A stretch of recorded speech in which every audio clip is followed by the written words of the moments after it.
to welcome you all to joining us today. This is the presentation time for all of our 11 Trident scholars this year. I'm Professor Maria Schroeder. I'm the Associate Director of Midshipman Research. So I help them with some of the projects and other midshipman research programs here on the yard. There are some people who are joining us through the live stream. Thank you for viewing. And we're going to get started today on a high note. We're going to have Midshipman Jen Sun, who's a history major from the 17th Company. She's from Frederick, Maryland. Her service assignment is surface warfare, and after her initial training, she'll report to the USS Roosevelt in Rota, Spain.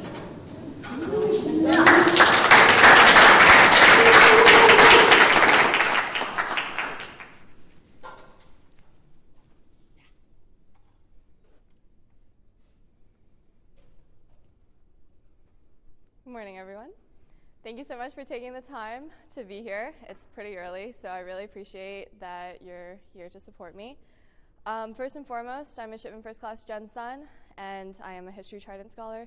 I'd like to thank my advisors, Dr. Marcus Jones and Dr. Brees Gilfach. They've both been instrumental in helping me develop the project. I'd also like to thank Professor Schroeder for your unending patience as you directed the Trident Scholar program. So today, I hope that everyone finds this brief interesting and it's engaging, but I would really love if everyone today left with an understanding of how the study of history helps inform decision-making in the present, but it's also about how digital methods can help enhance historical analysis. So a little bit of background about this project and why I was specifically interested in doing this as a Trident. I've always been interested in computer science. I think programming is really cool. And I was kind of dead set on being a computer science major when I came to the Naval Academy. Obviously, that did not happen because I fell in love with naval history, and I really wanted to find a way to combine these two approaches and these two passions in the terms of a Trident Scholar project. But mainly, I also wanted to be useful to the Navy, and I've decided to analyze the US Navy fleet problems, which were a set of primary sources about a series of naval exercises that were absolutely instrumental to the Navy's development in the interwar years and led to their success at sea in World War II. So these were a series of 22 naval exercises between 1923 and 1940, and during this time, the Navy sort of fought itself in order to get better. One of the common scenarios was a Japanese invasion of the Panama Canal that would cut the Atlantic Fleet and the Pacific Fleet in half. Other areas explored were offensive carrier operations, long-range logistics, convoy defense, amphibious landings, coastal bombardment. And these were all very, very prevalent in World War II. So this is a picture of the USS Langley, the first aircraft carrier, and this is a picture from its flight deck. The sources were also recently digitized, luckily enough for me, which allowed me to use that digital methods approach on the analysis of these primary sources. So we started with some basic research questions. The first was, how do I make the records of the fleet problems more accessible? I don't know if anyone has done historical research, maybe Landon, right? In the libraries, but the microfilm machines are a series of tapes, and there's rolls, and you have to plug them into the machine, and you have to pull the rolls out, and then you have to press go, and then it just shows you and projects the reel for you. Pretty unfortunate. I mean, it's fantastic, but it's a little unfortunate in terms of the speed and efficiency of doing research. So these are actually the microfilm machines at the Nimitz Library, very state-of-the-art. This is what it looks like when you open the records. And so it's very difficult to see what is inside all of these microfilms. And so I was curious, what is the composition of the fleet problem records? So I've done some research on it before, but I was never really able to find a comprehensive understanding of what was in those sources. The next question is, if we're doing a naval exercise, how do we make sure that it's useful? And the usefulness of a naval exercise really depends on how much people learn from them. And so the next question was, how do we track learning within the fleet problems? And this is also very difficult because we don't know what's in all of the sources. So what is there to analyze? And the next question is, how does digitization change the way that we interact with sources? Are we able to do something new with digital methods? Or can we just do what we've always done with historical analysis? It's the first one. Historiography, very basic historiography section about what was already discussed in terms of the fleet problems, and then what are the traditional narratives. So these are some of the books that I have consistently referred back to. The first is Albert Nofi's To Train the Fleet for War. It's a very, very thorough analysis of the fleet problems, their goals, and the effects of them. The next one is Testing American Sea Power, which really talked about how the Navy learned and how those ideas progressed throughout those 20-something years. The next one is Learning War, specifically about doctrine and how people approached problems, how officers specifically approached problems during this time.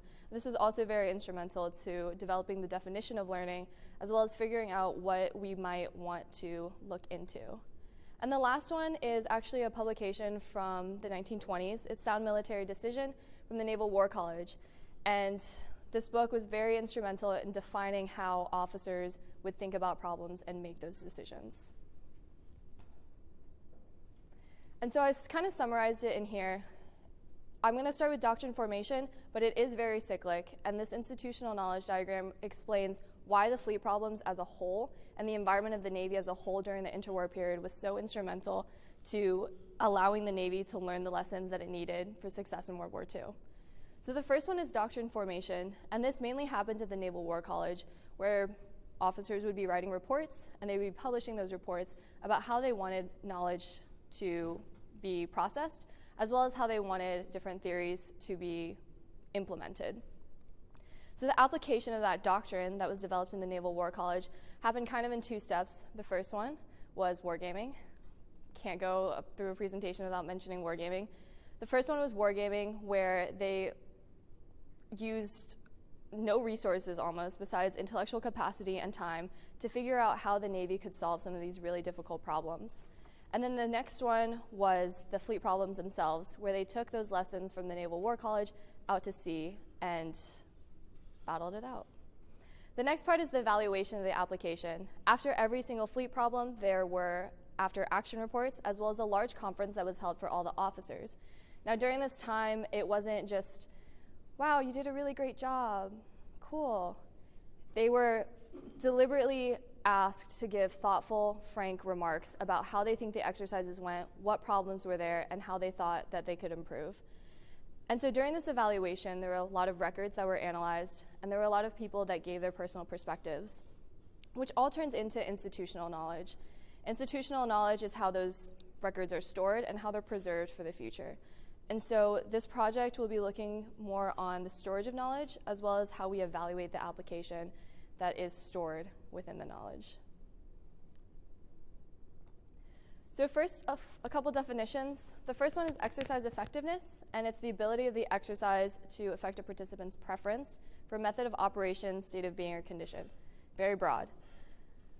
Slightly trimming it down is learning, which is the ability of an exercise to change someone's preference. So that was what I was looking for when I was looking at learning, is whether or not there was a change in someone's preference for how something was done. So the next part, digital methods.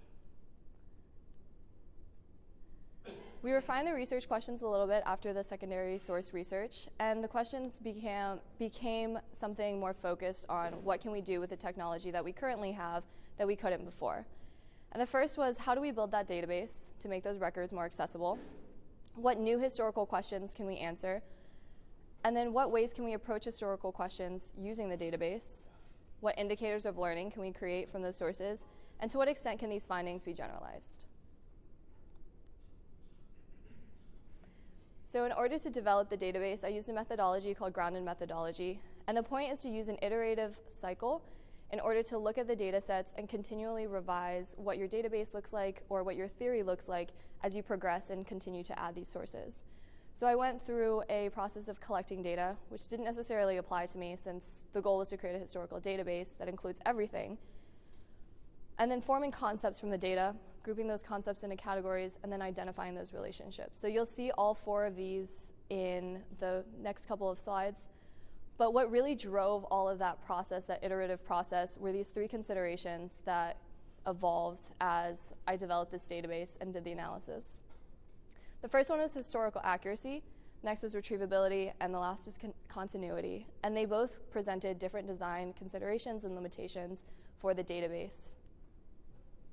So the first one is the data set. The primary sources became the data set. In a database and statistical analysis, it's pretty useless if you don't have a data set. And so the question is, data sets are very common now, but how do we create a database or a data set from the set of historical records? And so these were the historical records that formed the record group that I was looking at. And then from those record groups in the center, it broke down into these types of documents. Okay. Can you guys read this? Good, because you're not meant to. And that was very awkward, because this is pretty much how it feels to look at those microfilm sources. There's a lot of them, and you don't know what they're saying, and how do you find the one that you want that will help you figure out what you want to learn? And so going through the process of parsing through them, this is just an example. It's a war diary from a submarine way back when. And this is what they look like in the microfilms and the digitization. So the first step in this iterative process was to consider the historical accuracy of how the documents were presented. How much did we want to preserve, and how much were we able to get rid of but still maintain kind of what we needed to know from the historical sources? And this was a very difficult process for me, because my initial decision was to like word process it all so that the format in the Word document looks like the format on the microfilm, and that's not particularly helpful. So what we did instead, and it's not particularly helpful because when you're trying to find a source, you don't need to know how it was formatted in order to try to find it. You can just look back at the image. So, The next question is retrievability. We're looking at how resources or how sources can be retrieved and how they can be accessed in order to inform future decision making. And the question here was, how do we input this into the database in a way that helps us inform how to find it in the future? So these are some basic columns, and these are columns that we can look at the source and very quickly put them into the database. So that decreases the amount of time to create the database, and it also decreases the amount of time that you have to wait until your database is useful.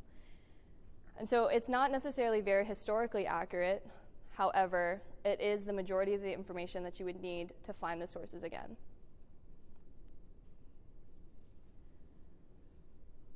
Continuity was the last one. And it's the question of how do we find a way to compare sources across fleet problems, across time, across authors, and how do we evaluate those sources over the 20 years that we've done these fleet problems?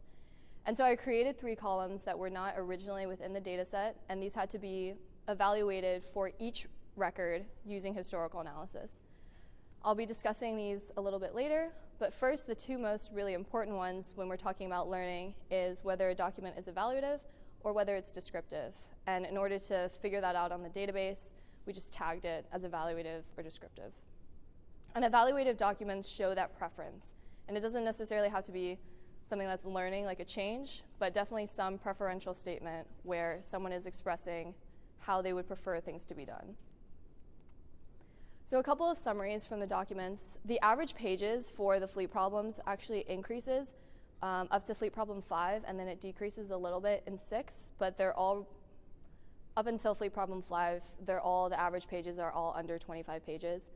The number of documents, however, is like a self-contained set of, like, this is what they wanted to express, and this was the conclusion of what they wanted to express. So you see that fleet problem 1 actually has a lot of documents, but a very low average page count. So there's not necessarily that many sources in fleet problem 1 as compared to fleet problem 5, for example, which has a high page count as well as a very high number of documents. And so throughout my research, I analyzed about 567 documents, which were 5,545 pages. So the fleet problems, it's 1 through 22, and I stopped at 6 because I reached this point where as I was adding more data, the database stopped changing. I stopped adding columns, I stopped adding categories. And so that indicated to me that it was okay to begin the analysis. So the next question is, how much did participants learn? And this is a summary of the evaluative and descriptive documents per fleet problem in terms of the number of documents that were tagged as evaluative or descriptive, and then the number of pages that was written about it. So then the question is, do people write more for an evaluative document? Are there more pages for descriptive documents? And having the database to be able to summarize these results is an extremely interesting way to look at historical analysis that was not previously possible. We see here again, Fleet Problem 1 does have the most evaluative documents, interestingly enough, but it also does have the smallest number of pages besides Fleet Problem 2. And then Fleet Problem 5 as well, there's a huge amount of descriptive documents. So that sort of brings up the question of why were there so many descriptive documents in Fleet Problem 5 compared to the other ones? And the question, or the answer is through historical analysis, that Fleet Problem 5 included certain records, descriptive records, used to validate analysis that was destroyed for the previous records. Another question is, what do they talk about? Document types is one of those columns for the sake of continuity, being able to compare between fleet problems and other categories. And they talked a lot about remarks, estimates of the situations, record of the moves, operation orders, and these are types of documents that informed how the document was structured. And that'll be really helpful for analysis later on because there's that sort of standardization within these documents. The next one was warfare areas, and that really gets to the essence of what they were talking about and what they found interesting during these set of fleet problems. And so command was a big one. How do we approach the situation? How do we determine how we make decisions, and how do we evaluate those decisions and execute those decisions and deliver our instructions to others? So command was a really big one. There's a lot of destroyers, so it makes sense that there's a lot of reports from destroyer captains. And it also makes sense that there's a lot of ship movement reports as well. Those were just records that the Navy had to keep. And here are some trends. So this is what the database actually looks like. It was not like a Word document as seen previously, but the idea is to be able to search. This is a pointer. There's a search function up there, so you can search things, and it will filter based off of what you search. And it's just like a word match. So if I type submarines, it'll pull up everything that mentions the word submarine. You can filter on the left side by which fleet problem, which roll number, which microfilm page number, where it starts in the digitization source for the National Archives, the type, evaluative or descriptive, and then the documents or the warfare area. And so the point of having this filtering is if you see a source that is cited on a secondary source and you want to find the primary source, you can look up some of the fields that they give you, like the title or the date or the author, and you can try to find it in the database and kind of hope that you get the right one, which you usually do. Not that I'm bragging. So additionally, there's a couple of generalizations. It's very interesting to see if there are general trends in the types of documents and whether or not they're evaluative or descriptive.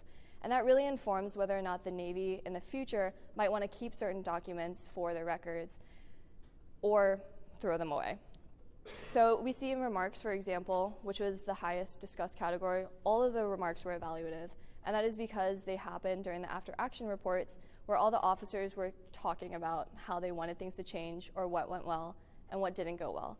So it's natural to see that remarks would be evaluative, but we're able to see in a kind of a much more conclusive way that remarks, there are no evaluative, or there are no descriptive reports associated with remarks, and that kind of summarization would have only been possible through database design. We looked at some predictive models as well. This is a generalized linear model, and it looked into what's the linear relationship between descriptive or evaluative reports and the number of pages, and whether or not flag officers or non-flag officers were capable, actually wrote shorter or longer reports or more evaluative or descriptive reports. And based off of this, the positive coefficient for descriptive shows that flag officers tended to write more descriptive reports, interestingly enough, but they tended to write shorter reports, as seen with the negative number of pages coefficient.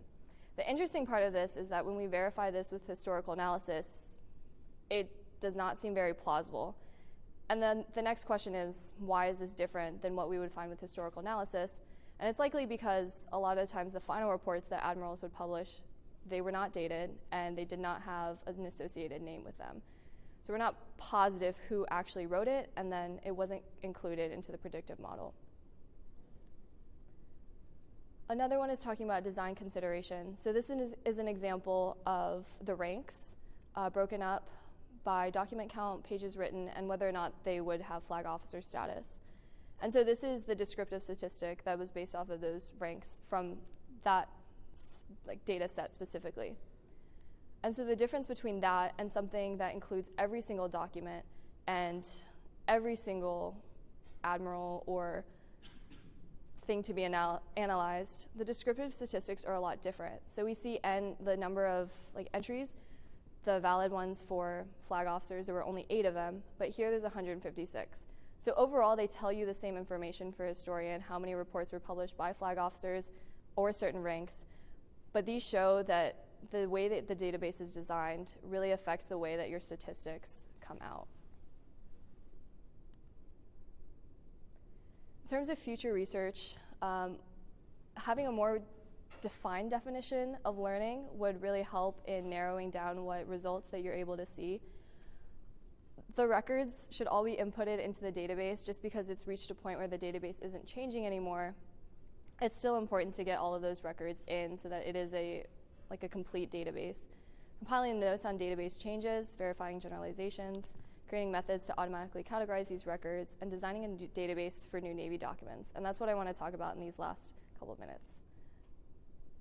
So Navy recommendations. I'm sure everyone maybe has seen the records management poster, but there's a lot of records that the Navy manages, and it's not always done in a very efficient way. But this shows that database design can happen concurrently with record collection. So as I was adding more records in, that can kind of simulate the Navy collecting records.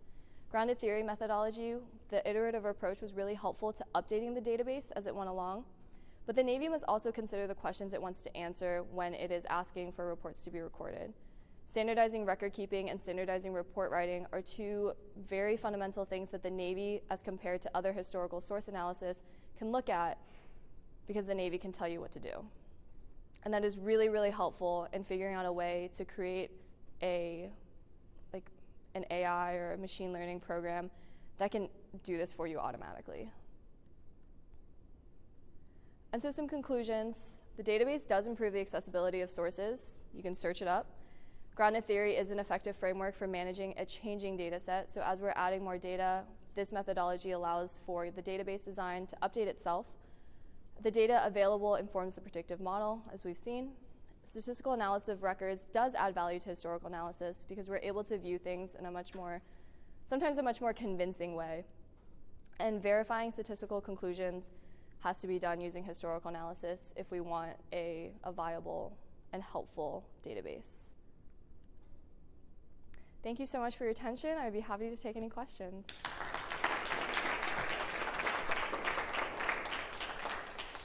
Any questions from the audience? Jen, thank you so much. I really enjoyed your talk. Yeah, thank you. Could you please, I'm really curious about your thoughts. If you were to, one of your areas to look at for future was how to measure learning more precisely with these historical records. What are your thoughts on that? How could measuring learning? Yes, ma'am, absolutely. So this question was really a question of what I was capable of doing during this time. But a couple of ways that were discussed were validating the lessons that were learned in the fleet problems was what actually happened in World War II. So we're lucky enough in the study of the fleet problems that most of the things that they practiced were actually employed. And so the question of amphibious landings, or let's say submarine operations specifically, of the submarines being too small and they were too hot, and the maintenance crews could not handle the workload with the current personnel, and they built bigger submarines in World War II. So for me, that symbolizes that as an institution, that the Navy was capable of taking those lessons from the fleet problems and applying it in a way that made them more effective and efficient in World War II. And so that was a big consideration of how valuable was the learning. Because I absolutely agree when it said that an exercise, if it's just changing preferences, or making preferences, that kind of implies that it's okay for those preferences to stay the same but just be stronger. So figuring out like how effective were these new lessons in something that was applied would probably be a really helpful and good way to look at it. Great. Thank you so much. Any other questions? Okay, we will thank our speaker once again.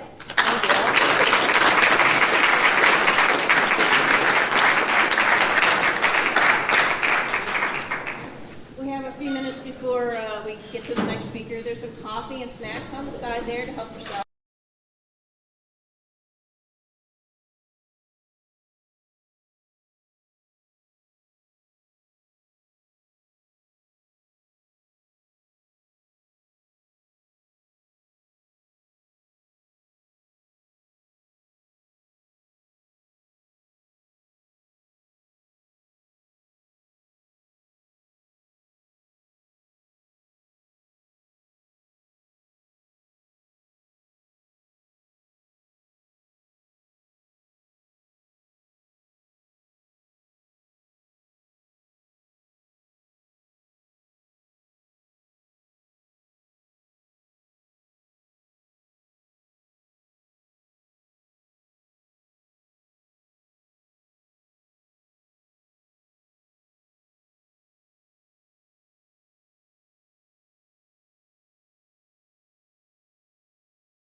Thank you again for joining us to listen to these Trident scholars talk about their research and what they've done for a whole year. Now they're excited to do that. Our next speaker is Midshipman Derek Guest. He's from the physics department and the 23rd company. He's from Haddonfield, New Jersey. His service assignment is cryptologic warfare. Before that, he'll be attending MIT in the fall for graduate studies.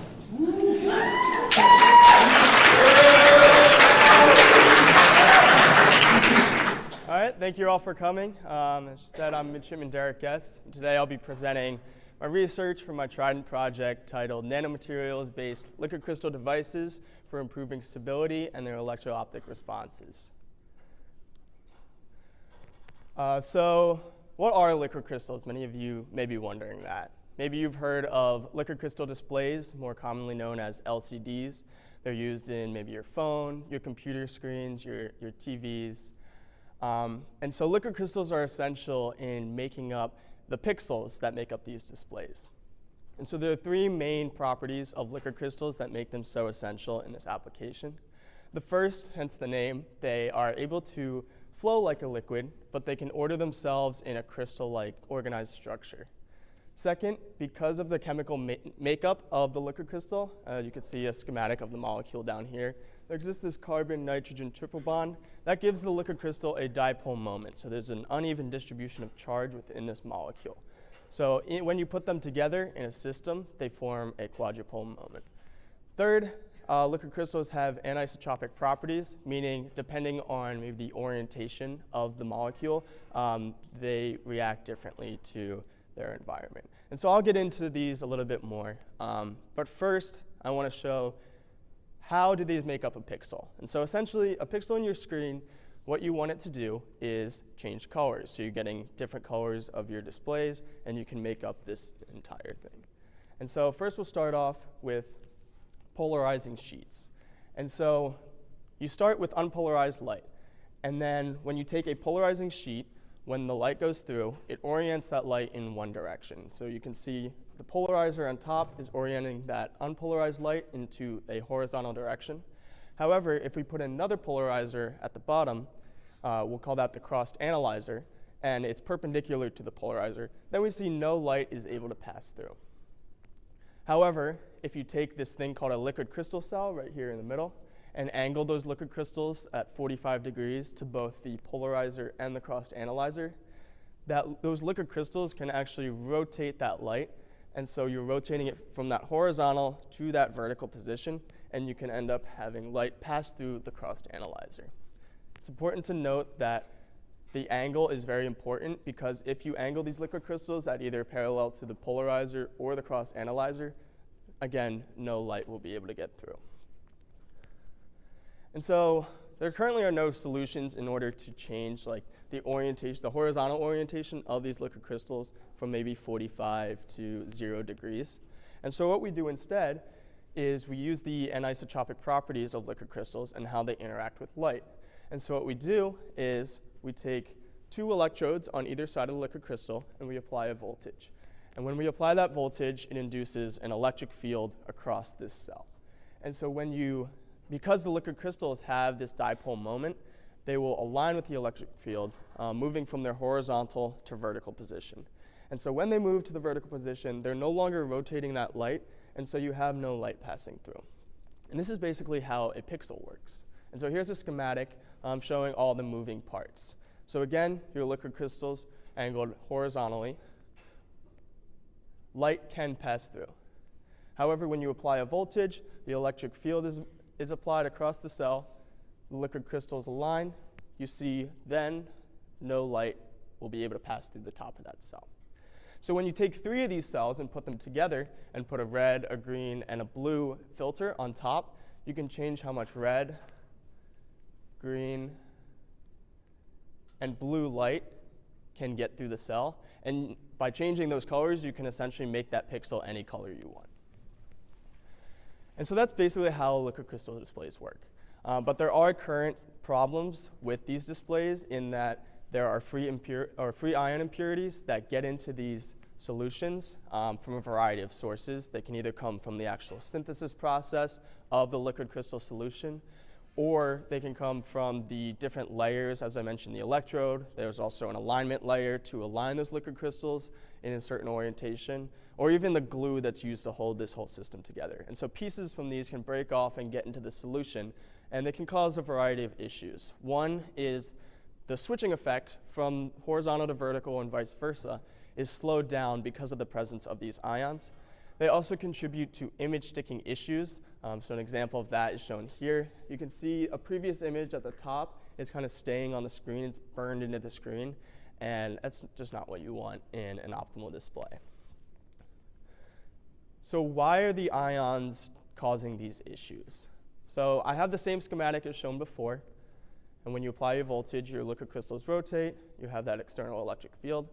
However, because these ions are charged, they'll move to the opposite ends of the cell, and they'll induce this internal electric field that opposes the original. So when you turn that voltage off, you expect those liquid crystals to move back to their horizontal position to allow light to pass through. However, the ions just stay in this position with this internal electric field. The liquid crystals will no longer rotate, and so that's why you have these static images, the static colors on the screen. And so another example of that is shown.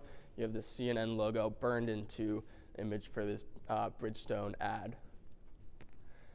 There are existing solutions to fix this and to reduce the amount of ionic impurities within the cell, and some of those are shown on the screen. However, these have proven to be expensive, lengthy, and very difficult to perform.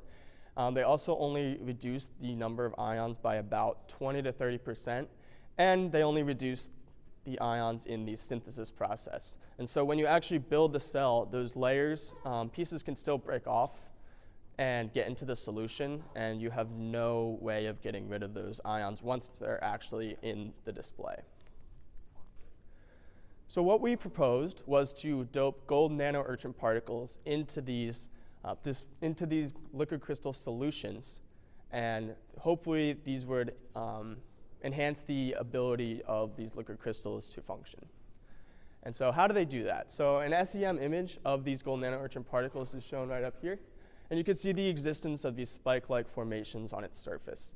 And so what these spikes do are the ions are just kind of floating around, moving around. They have kinetic energy, and the ions kind of grab them and reduce their mobility. And so when you apply that electric field, the ions are no longer separating, and you don't get those negative effects as much. And so to test the effects of this, we took 50 nanometer gold nano-urchin particles, doped 4 different concentrations, and we also made a pure liquid crystal cell as a control sample.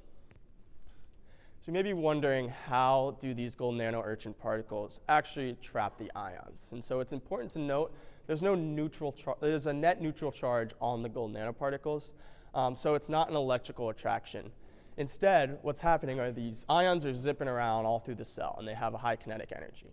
And so as they interact with one of these gold nanoparticles, that collision will decrease the kinetic energy. However, once they hit it, they're going to interact with these spikes as well, and so they're just going to keep bouncing around within the liquid crystal confines, or the gold nanoparticle confines, and it's just going to continually reduce the kinetic energy until they're kind of just staying within the confines of that gold nanoparticle. So the first experiment we performed on these samples was a measurement of the actual free ion concentration. And so in order to do this, we applied an electric field across the cell. And so as I mentioned before, those ions would separate. Then we would rotate the direction, or we would change the direction of that electric field. Those ions would move to the opposite side, and current is essentially movement of charge. And so that's what we're having here. We call this the ion current, movement of the ions from one side of the cell to the other. And so that's plotted here as a function of time. So what we expected to see was that a cell with more free ions would actually have a higher free ion current. And so that's exactly what we saw in this red line. This is our pure cell with no gold nano-urchins, had a much higher ion current peak compared to our lower 2 concentrations of our gold nanoparticles 1 and 2.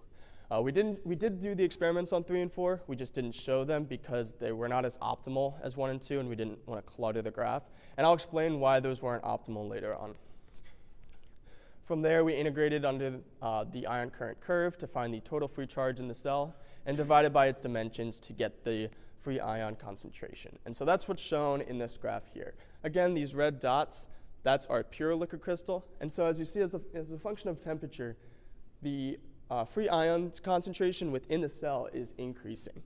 However, for our lower concentrations, you see that the free ion concentration is significantly reduced. Our most optimal concentration, our second one, was actually able to reduce this number by about 55%, which was significant.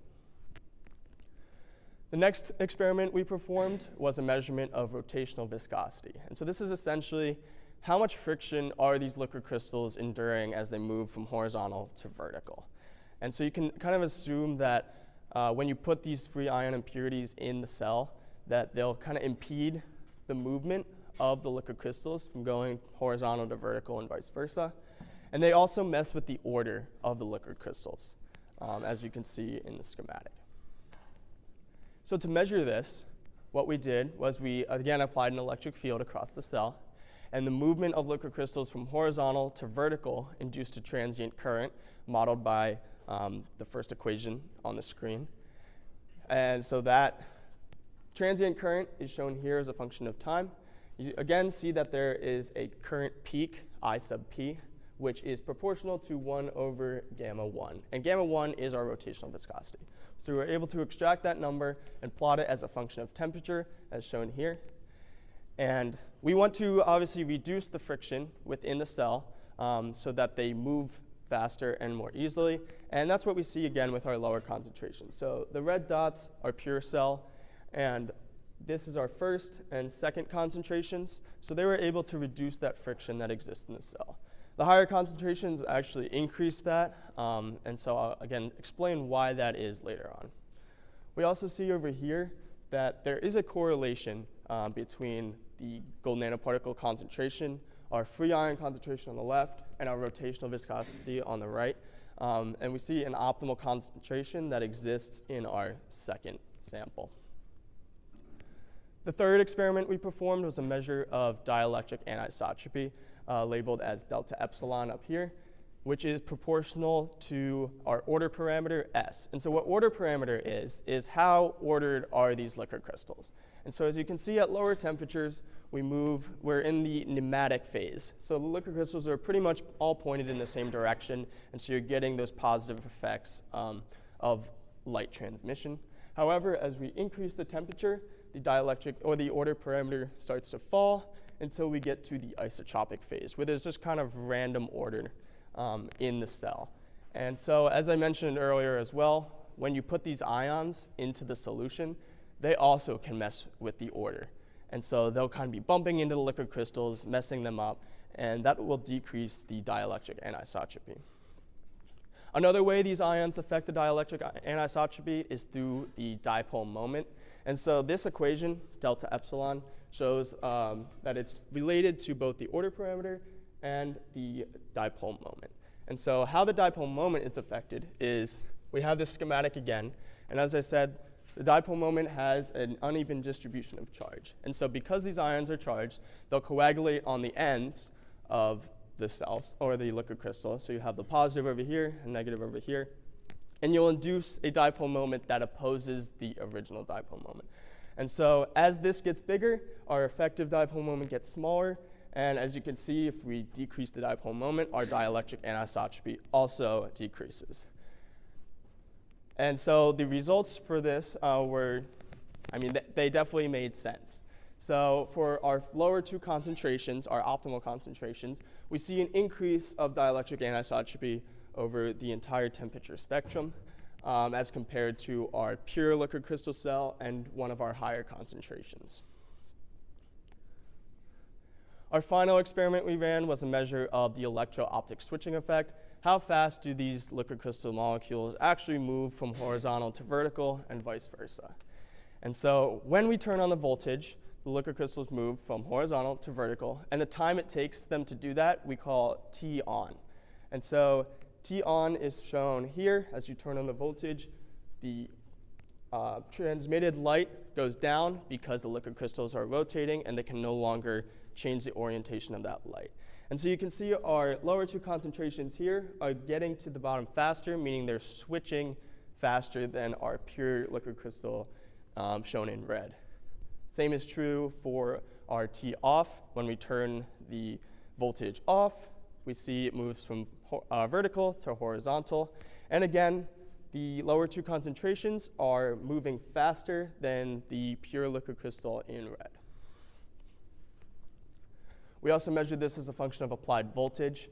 And so as you can see, T off is not proportional to applied voltage at all. So we kind of see a constant trend across the applied voltage spectrum. However, it's consistently showing that the lower concentrations are switching faster compared to our pure cell, and our higher concentrations were actually switching much slower. Also for T on, same thing, except now we see a proportionality to 1 over the applied voltage squared, so this is why you have this trend.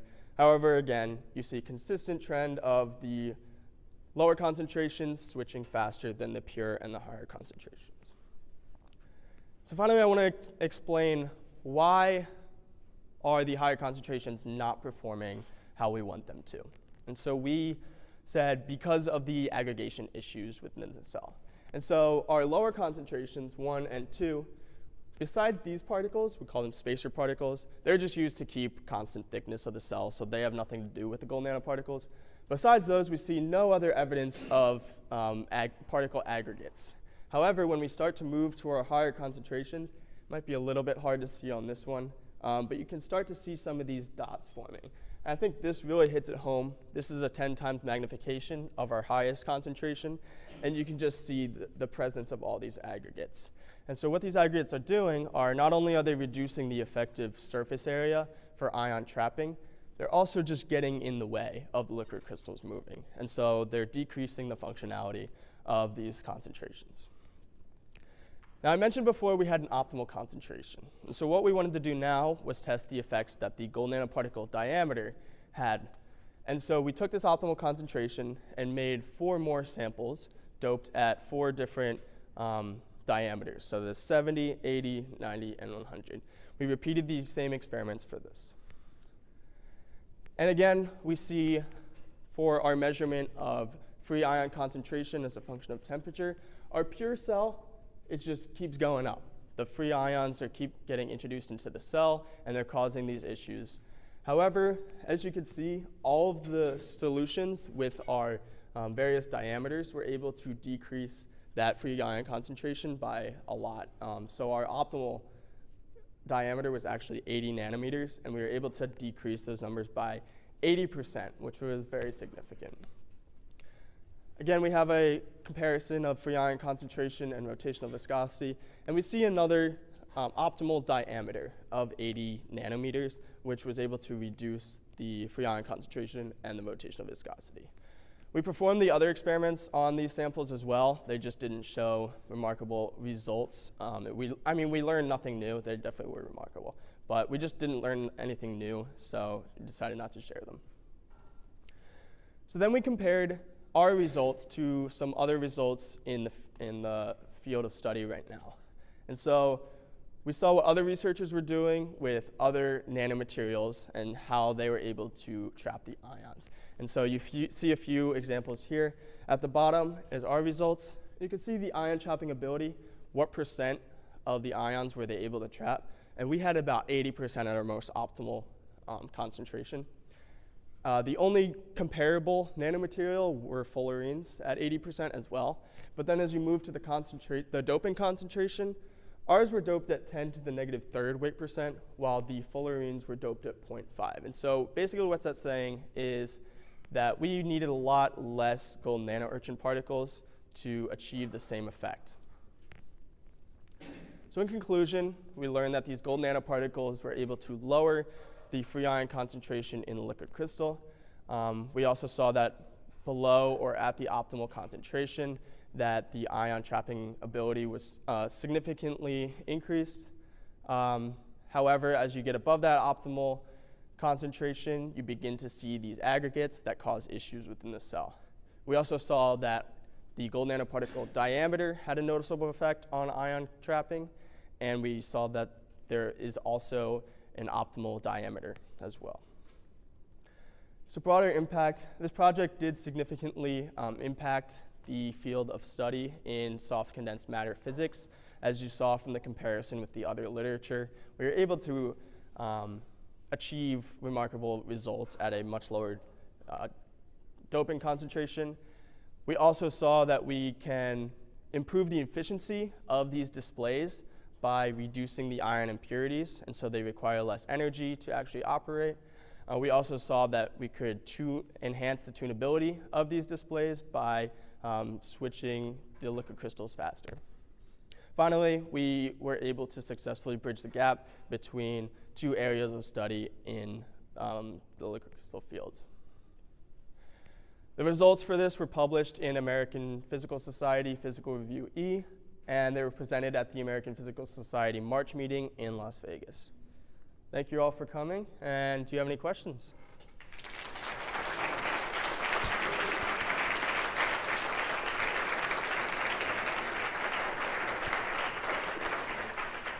Yes, sir. Yeah, that was a great talk. So I'm wondering if you think there's a relationship between the surface charge of the particles that you're evaluating in that second part of the study, where you talked about titanium dioxide or the gold urchins, which is pretty cool. The surface charge of them may be very different, and how do you think that will impact their ability to entrain some of those ions? Right, so we'll go back to this. Some of these do have that electrical attraction between the ions and the particle. However, the gold nanoparticles don't have that, and so obviously it's kind of like comparing apples and oranges almost, just because I mean they're acting in two different capacities.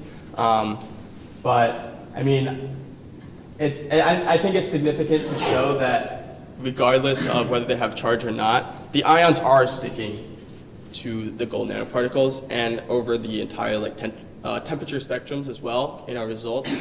And so they are able to complete the same job as the electrically charged nanoparticles, but I mean, almost better. So.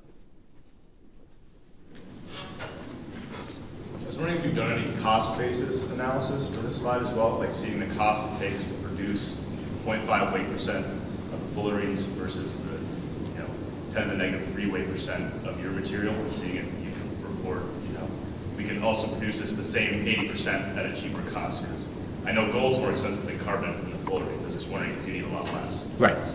Yeah, we haven't compared the cost of the fullerenes and the gold nanoarching particles, but we were able to do a cost-benefit analysis of just these. And so basically, we were able to buy 100 milliliters of the gold nanoparticle solution for about $100. And so by calculating how much of the gold nano urchins we would need to maybe make like an average computer display, probably about 100 milliliters. And so yes, you're adding cost, but you're also decreasing, as I mentioned earlier, I have to go all the way back. These are also very expensive. And so these are being employed now to reduce the free ions in the solution.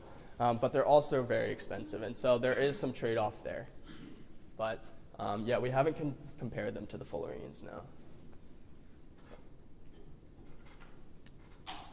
Yes.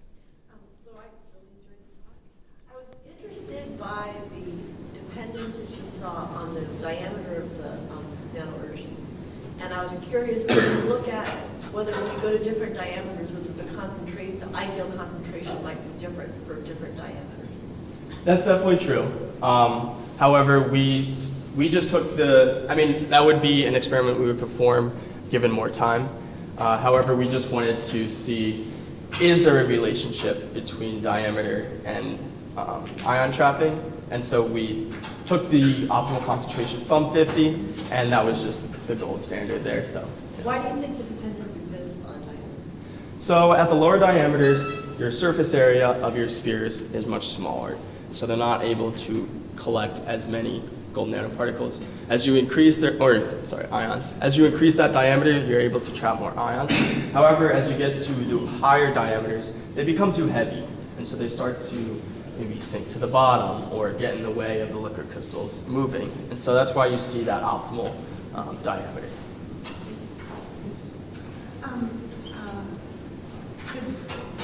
You spoke about the urchin look of the gold nanoparticles. Have you investigated other configurations of gold nanoparticles? In other words, was it merely that the urchin particles are available on the market, or is it that that shape is in fact the most beneficial shape? That's what how do you know that the urchin shape is the best for this task as opposed to other possible nanoparticle configurations? Sure, yeah. So if I go back to the comparison to different nanomaterials, we see the top one, gold nanoparticles without urchins. They actually have no ion trapping ability. And that is because, I don't want to go all the way back to the original, but because they have no net charge, they're not attracting the ions like that. Instead, the urchins, those are really important in enhancing the collisions of the ions to the gold nanoparticles. And so as you get more collisions, you're reducing the kinetic energy of the ions, and so that's why they're kind of staying around. When you get rid of those urchins, you no longer have that effect. So the urchins have, I don't know how nanoparticles are created, but can you sort of optimize the number of protrusions that there are on your urchin? Will the number of the protrusions or spikes make a difference? I'm sure they would. They would definitely make a difference.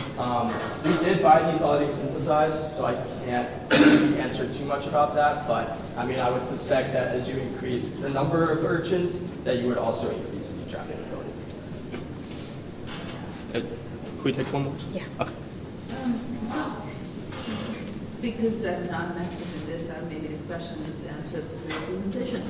All of these tests have been done on cells. Are these cells actually the size of the cell that is present in the displays? Because all of these displays like brag about, oh, my cell is this size and my cell is that size. Does this universally work for any cell size, or did you actually consider like how much space do you need to gain this benefit? So the thickness is pretty consistent. However, like the surface area, we used a centimeter squared. Obviously, a pixel is much smaller than that. But, I mean, it's really the thickness of the cell that is most important. The travel from the negative to the positive. Right, and so that's consistent. Also, it's important to note that the liquid crystals we used were E7 liquid crystals. There are a bunch of different types of liquid crystals for different applications. And so there may be different optimal concentrations, different optimal diameters for different liquid crystals. And so you'd have to test you'd have to redo all these tests with different liquid crystals to actually see that. But for E7 liquid crystals, at the thickness that we did, I mean, if you want to use E7 liquid crystals, I mean, these results are All this literature comparison is only for E7. E7, yes, that's it. All right. Let's thank our speaker one last time.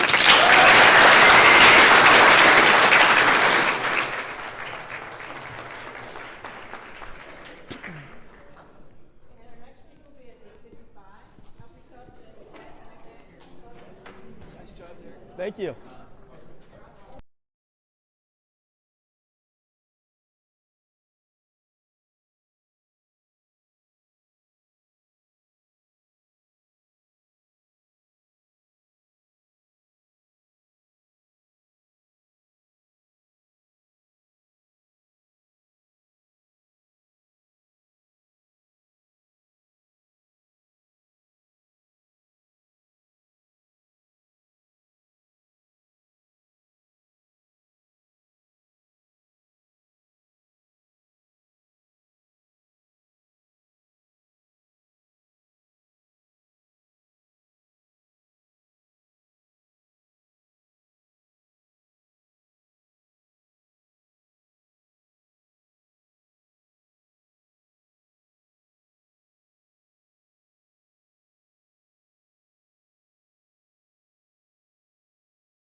talks this morning. Thank you again for attending. If you didn't know, the Trident Scholar Program is in its 60th year, and we've recorded over 600 Trident Scholars through the years. So thank you again for supporting them. Our next speaker is Midshipman Robert Hare, who's a physics honors major from the 29th Company from Jenks, Oklahoma. His service assignment is Marine Corps ground, and will be attending the basic school following commission.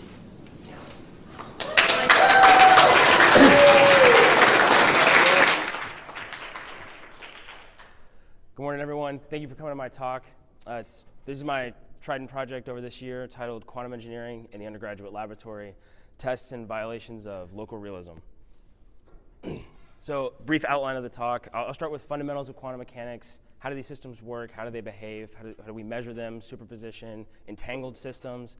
And then I'll go into the crux of the concepts that I talk about, local realism, tests on those theories that I've done, the experiments that I designed, and how I did those, the results that I got, and then one last test that I was able to get done in the last couple months that confirms the results I got previously. So what is the relevance of this work? So quantum mechanics, the theory's been around for over 100 years, but it's an applied science at this point. Studies include quantum sensing, quantum information processing, quantum computing, quantum cryptography, and there's numerous applications that we're looking at developing now, private sector, military sector. But of note is that in the middle of my Trident work, the 2022 Nobel Prize was announced, and the 3 physicists that won the Nobel Prize in physics were all doing research in quantum foundations, which is the work that I'm doing. I actually cite John Clauser and Alain Aspect numerous times in my proposal and in my paper. So this is still relevant, and that's just emphasized by them winning the Nobel Prize. So how does quantum mechanics work? How do these systems work? I'll do a brief background just to get everybody on a baseline.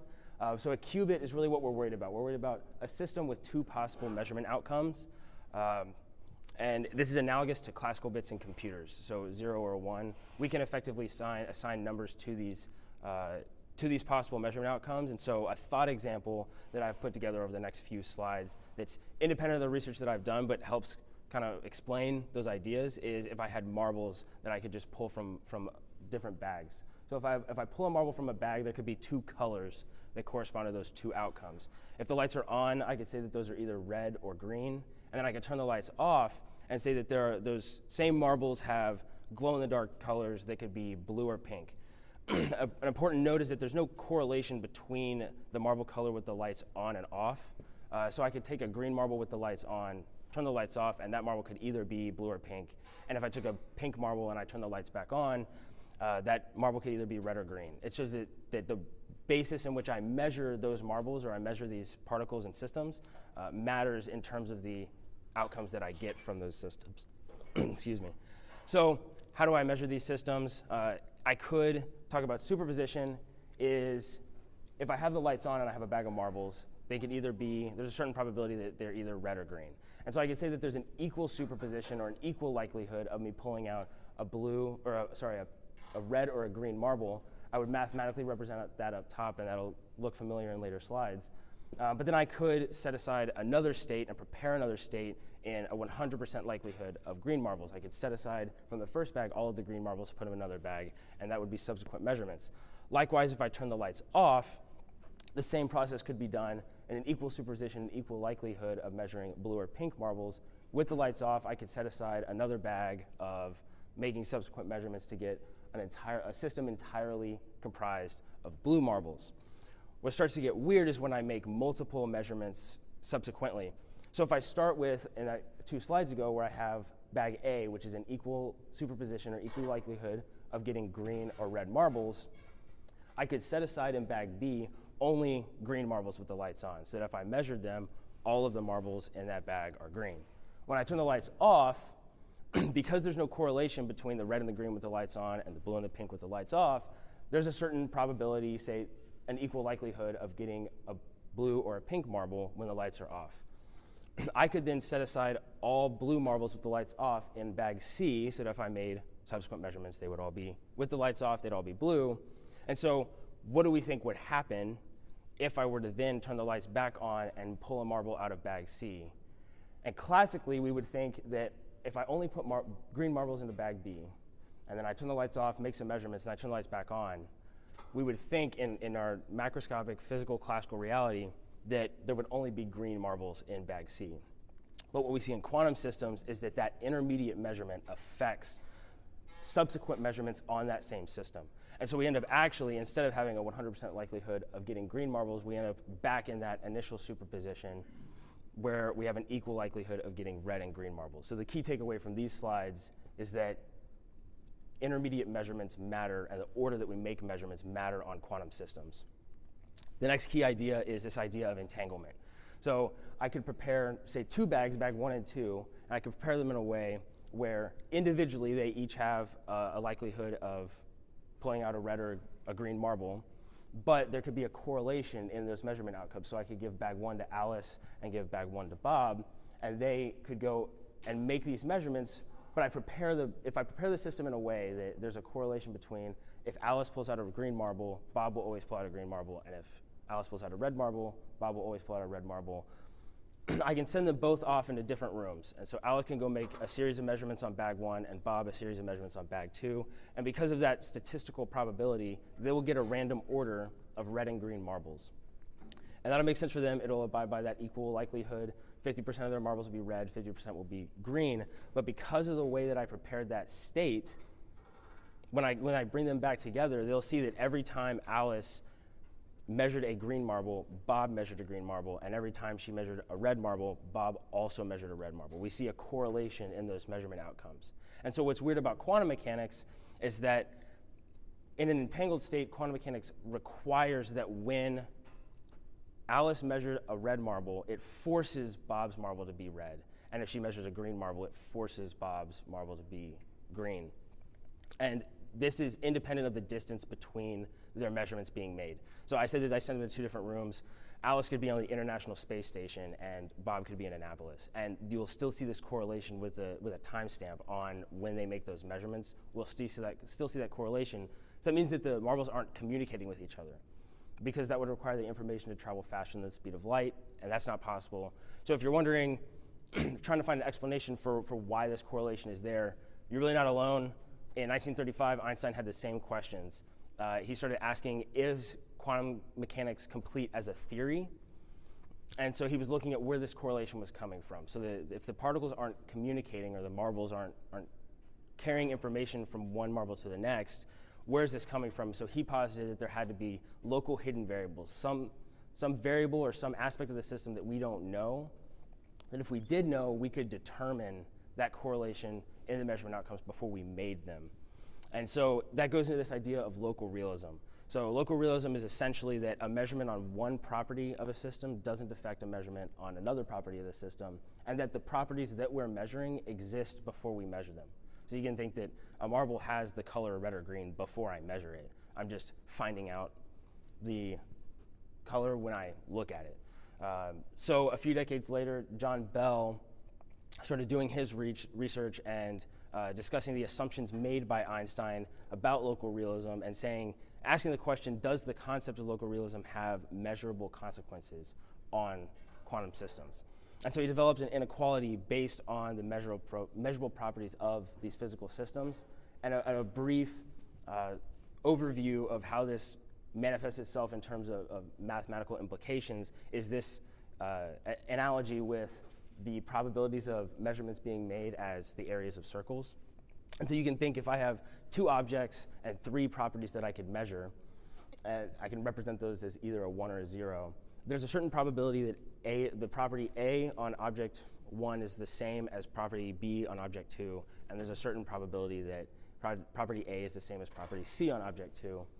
And there's going to be some overlap. They may all be the same. But there's also the rest of the circle, the rest of the percentage, the likelihood, is that the property A is different from both properties B and C. And so you actually, when you go to sum all of these together, because there's this little overlap between A and B and A and C, when you add all of them, those probabilities have to add to greater than or equal to 1 in order to satisfy the math that goes into this. And so that's the basic assumption, or how the inequality works, is that if I were to take a system, measure 3 properties, or the probability of making measurements on those, then they would abide by this inequality and Bell-like inequalities. So later, Clauser, Horn, Shimony, and Holt, John Clauser is the one who won the Nobel Prize, developed an experimentally accessible variation of Bell's inequality using polarization entangled photons. And so the last Trident scholar talked a little bit about polarization, but similar to the marbles, with the lights on or off, I could measure the polarization of photons as either, say, horizontal or vertically polarized, or if I were to measure in a different basis, say 45 degrees, I could measure it as plus 45 or minus 45. And so the axis along which I measure that polarization ends up being the qubit that I use to make these calculations. And so I look at the expectation value, or the average of many measurements on these polarized photons, in order to calculate this S quantity, what Clauser said is like a local realism quantity, to see if that local hidden variable theory is viable. And in accordance with Bell's work and their work and local realism, the quantity S is bound between -2 and 2. So if I make measurements on physical systems, that quantity S should fall between those two values. So how do I generate this state and start making measurements on it? This is the experiment that we built and put in Chauvenet. So the generated state we're trying to get, the goal is to have an equal superposition or an equal likelihood of measuring horizontally or vertically polarized photon pairs. And so that's all that equation really means. And so I take a pump laser of 405 nanometer light, which is just blue light, you can think, and I pump it through a half wave plate. A half wave plate just allows me to rotate the axis of polarization without affecting the intensity of the light.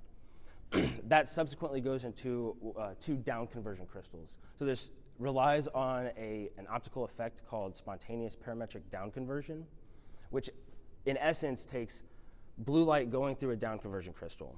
And then some of that light, if it's at the right intensity for the crystal, will then, what we say, down convert into 2 beams of red light, so 810 nanometers. And the polarization of the light on the other side of the crystals in those 2 beams depends on the orientation of the crystal they went through.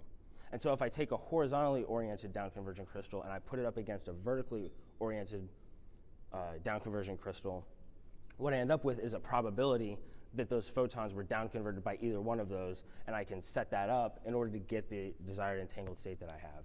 And then I measure those on the back end with another half wave plate and a polarized beam splitter. The polarized beam splitters transmit horizontally polarized light and reflect vertically polarized light, sending those to detectors, which are single photon avalanche photodiodes.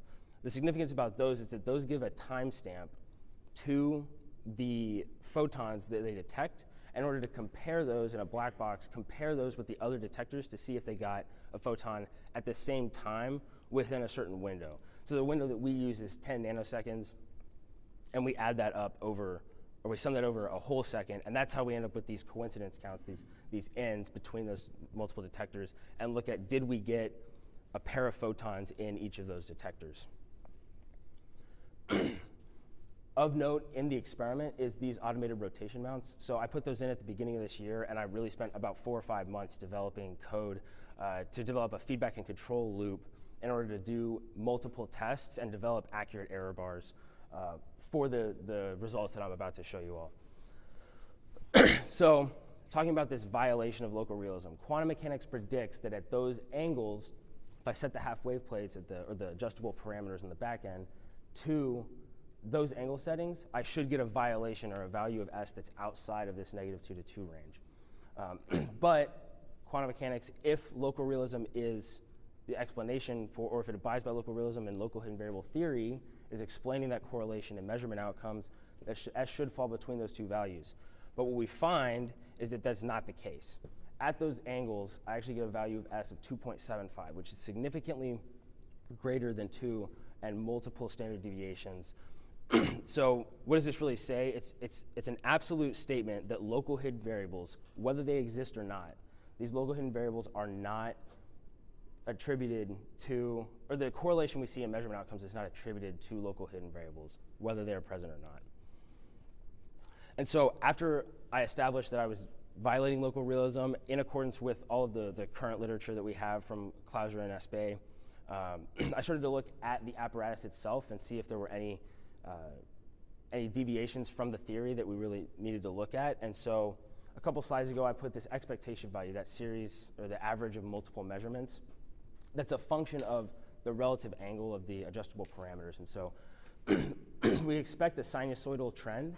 And so qualitatively, we have that sinusoidal trend. So it tells us that the experiment is doing what it should in terms of the violation and the overall trend, but quantitatively, there's some deviation. So I started to look at the different aspects of the apparatus to see what could be causing that. And so I started on the front end with how we were generating that entangled state.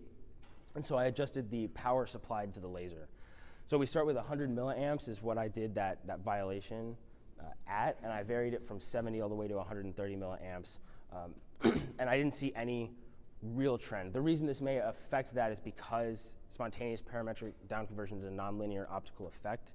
It depends on the intensity of the light that's going through it, how much or what type of state we may be generating or how it affects that from moment to moment. And that's why you actually see on that first data point, the error bars are a little bit larger, is that the threshold current for the laser we were using was 50 milliamps, but it was recommended that we didn't go below 85. And so going below that, I think there was some fluctuation that caused that larger error bar than the other data points. And so with no clear trend there, I started looking at the back end to see maybe it's the avalanche photodiodes, how we're detecting those coincidence counts. And so I adjusted that coincidence window. So if you remember, I said, I was looking if there were photon pairs between the detectors within 10 nanoseconds of each other, and I increased that all the way up to 25 nanoseconds to see if there was any appreciable difference or trend on the calculation of S. And there really wasn't. All of these values ended up being greater than 2, which is what they should be. And there was no trend from one point to the other. So it seems that this would just be either random or systematic error in terms of maybe the detector efficiency of the avalanche photodiodes, which I wasn't able to adequately quantify in order to find any trend in those. So moving on to the last thing I was able to do after spring break really was what's called a Hardy test. It's a Bell-like inequality that I won't go into too much mathematical detail for the presentation, but I prepare a different entangled state that's given by this equation, which is a 0.2 probability of horizontally polarized photon pairs and a 0.8 probability of vertically polarized photon pairs. You can think of that as, in the detectors, we would see a 1-to-4 ratio of horizontal to vertically polarized photon pairs. And that the local realism quantity here is H, and quantum mechanics with local realism requires that H would be less than or equal to 0, but at the certain parameters that at some point, we found that H was 0.022 with the corresponding error bars, which is relatively significantly greater than 0, thus confirming what we had with the CHSH test and the rest of the work that I have done over the course of the semester. So what is really the conclusions and moving forward for this project? We had 2 independent tests of local realism that violated that theory of local hidden variables. So it shows that I'm properly generating an entangled state and I'm adequately measuring that entanglement. And so the last few things that I just want to touch on are these ideas are obviously very complicated and complex and hard to introduce experimentally at an undergraduate institution like the Naval Academy. But now having this apparatus, I worked with another senior midshipman, Eddie Paz, in order to develop a baseline or a structure for a lab in these concepts for either second semester juniors or first semester seniors so that they can get actual experimental exposure to these concepts and ideas and how these systems work. And so hopefully that lays the foundation for future research in these fields, whether that's quantum computing or quantum communication and cryptography, as well as other interdisciplinary labs, whether that's with computer engineering, electrical engineering, cyber, to look at these different applications that we have in this very relevant field. So that's what I did this year. Thank you for coming. If you have any questions, I'm more than happy to answer them. Questions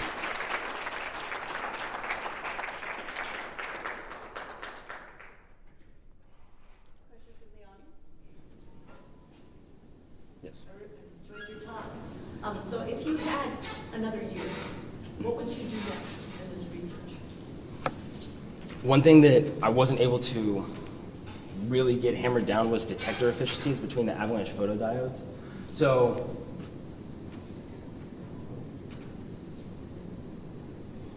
these detectors are connected to this SPAPDs. And what we ended up looking at mathematically was that if we adjusted the detector efficiencies between those avalanche photodiodes, that actually almost adjusted for, or we could replicate what we were seeing, whether that was let's say the squish x-intercepts, or any sort of phase shift or anything like that, or that this doesn't go down all the way to -1 for the expectation value. So if I could have another year, that would be a significant portion of it. And then I really would have also liked to delve more into other midshipmen working on this, the lab, but it was another firsties capstone, so I think I'm very happy with the work that he was able to do on it. Great, thank you. Yes. Rob, awesome talk. Definitely like an unintuitive topic, so it's interesting to see that. If you're in a classroom with that apparatus and you have like a violation of local realism, which from what you said I understand is like there is no state until you measure it. That makes the state occur. Is that right? Is that like, so like if you're in a class, what would you say the ramifications of that violation of local realism is to the real world? That's obviously like a weird topic to understand. How does that affect life? Well, so that, yeah, but it doesn't affect anything, like day-to-day life. Like, a good analogy that I hear in the classroom is that, there's a probability that if you walk into a wall, there's a probability, like a non-zero probability you walk through the wall. But it's never gonna happen, you're gonna die before it happens. So looking at these systems, the macroscopic implications, it's really just applications like quantum cryptography and quantum key distribution. On another one of my talks, I had an example slide on how those may work. But it effectively takes, an Alice and Bob type setup and allows them, independently of transmitting the actual results they got, generating a cryptographic key that they don't share the actual key because they know they have the same measurements. So as long as they knew how they made those measurements, they're able to generate their key and then use that to encrypt further messages. And so it's a very secure way, theoretically, of generating cryptography and utilizing that. And so that's also actually, I didn't really talk about it in this talk, but that's something that I was really interested in trying to see if I could do with my apparatus. I think it's possible, but I didn't. I went on the other stuff more. Because of the violation of local realism, there's no way you could have that code before the measurements were taken, because it's literally impossible. Yes, so local realism says, right, those properties exist before we measure them. What if they existed before their measurement? Like if it was deterministic, then an eavesdropper could come in and maybe mess with that, and you may not know, but because it's non-deterministic and those quantities don't exist until you make the measurement, and like those intermediate measurements matter. Yeah. If somebody comes in, an eavesdropper comes in and makes a measurement on the state, and then you both make what should result in the same measurement because of your prepared state, you end up seeing a deviation from that. You know that somebody's listening or your system sucks, but probably someone's listening. That's really cool. Thank you. Yes. Thank you very much. It was music to my ears, my eyes, to hear there is a measurement uncertainty associated with your experiment. Mm-hmm. How did you get it? So it's just based on Poissonian statistics of the number of measurements I made. So it's a frequency. Yes, yeah. So if I made more measurements, I would get a more accurate Yeah, result. that's what I've seen. Like when you have a Yes. higher values, bars go down. Mm-hmm. Have you ever considered systematic errors in your apparatus? I mean, I've seen that you explored a couple of things. Mm-hmm. I wasn't able These to. are like probabilities. Mm-hmm.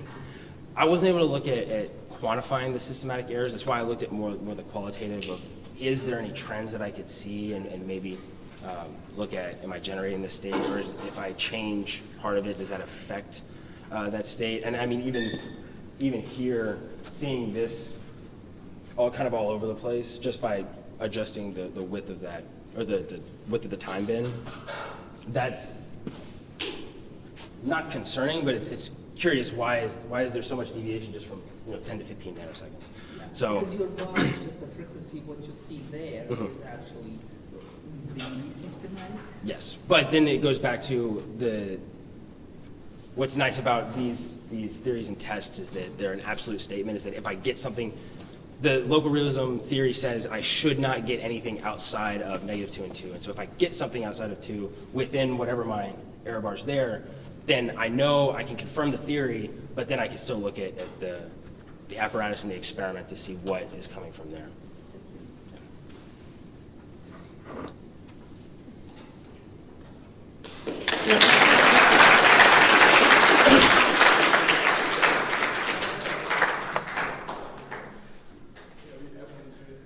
Our next speaker will be at 9:30. Help yourself to some snacks or coffee.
We're going to continue with our next speaker for the morning.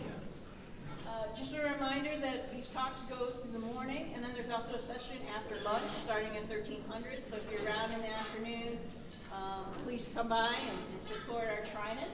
We appreciate that. Our next speaker is Midshipman Ryan Conway. He's a mechanical engineering major from the Second Company from Leonardtown, Maryland. His service assignment is Navy pilot, and he will be attending flight school after commissioning.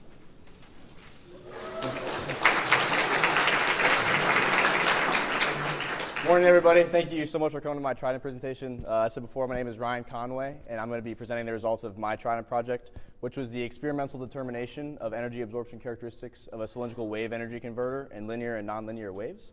I'd like to start by acknowledging my advisors. First, Professor Luke Shaluznik in the Mechanical and Nuclear Engineering Department, as well as Professor Levi DeVries in the Weapons, Robotics, and Control Engineering Department. So first, a little motivation behind this project. So modern rotor system renewable energy devices like a wind turbine or marine turbines as shown here, they typically absorb about 40 to 45% of the energy incident upon them with a maximum theoretical limit of around 60%. However, work was done by a man named Evans in the 1970s that showed that if an oscillator was driven by linear incident waves, it had the potential to absorb 100% of incident wave energy, which is pretty significant. Further showing the significance that the EPRI suggests that there's over 2,640 terawatt hours worth of energy in the form of ocean waves off the U.S. continental shelf each year. So it's important for us to research this and see if we can harness this energy. So there have been a lot of designs for wave energy converters, but not a whole lot of published results. So these pictures here show a few of these designs that are currently being employed today. For this presentation, we're going to focus on the Terminator design, shown down here in the bottom right, as this is the same design as our wave energy converter that we studied. Basically, it relies on a device being placed perpendicular to the incident waves and relies on oscillatory movement to drive some sort of power takeoff system, like a piston, for example.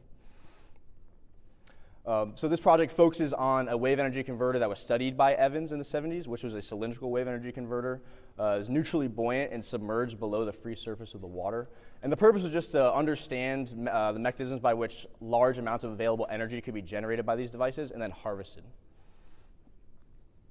So first we get into a little bit of theory. This theory is about a theory of waves, as we use this theory in our calculations later on. So a linear wave is just a small amplitude wave whose equations of motions can be derived analytically. So there's a rigorous mathematical derivation for the equations of motion of these waves. However, nonlinear waves, these waves are larger amplitude, and their equations of motion can't be determined analytically. It has to be done through numerical simulation. And they're characterized by having what's known as a wave steepness of greater than 0.13. The wave steepness is just the product of the wave number and the amplitude of the wave, where the wave number is just 2 pi divided by the wavelength of the wave, and the amplitude of the wave is just a distance from the free surface to the crest. Once you get past this critical wave steepness of 0.13, the waves are prone to breaking. As shown in this figure here, the top image shows the wave in the pre-breaking phase. It's a nice looking sinusoid. However, the middle image shows the wave reaching this critical wave steepness, and it's prone and about to break. And then the bottom picture shows the actual turbulent breaking event where a lot of energy is dissipated. So next I'm going to go into the system model that we use for this. Our system can be modeled by a simple mass spring damper system here, shown in this figure right here. So the simple equation of motion for the system is just the mass times the acceleration of the cylinder is proportional to the excitation force on the cylinder, which is just the force of the incident waves pushing the cylinder and causing it to move, as well as any damping forces on the cylinder, and a restoring spring force provided by the system to modulate its movement. I'll get a little bit into this further down on these slides. So next up, there are multiple damping forces on this cylinder, and they can be broken down into components. The first one's a viscous force, which is just the drag experienced by the cylinder as it moves through the water. The second one is the damping force provided by the control system, once again, to modulate movement. And the third one is the force from the power takeoff system that's actually harnessing energy and turning it to useful energy like electricity. For this project, we didn't use a power takeoff system, so this term for our analysis was equal to 0. Also, you can group together the net hydrodynamic force by just adding the wave excitation force and the viscous drag to get this net hydrodynamic force. And this leads us to our final equation of motion for the system, which is just the mass times the acceleration is equal to this hydrodynamic force plus the restoring forces provided by the system to modulate its movement. Now, to get these restoring forces, we go back to Evans' linear wave theory. He derived the optimal spring constant and damping coefficient for a specific incident wave using these equations down here. So the spring stiffness for the optimal spring stiffness for a certain wave is just proportional to the mass of the cylinder, as well as the added mass. Added mass is simply the mass of the water that is being displaced by the cylinder as it moves through the water, as well as the frequency of the incident wave.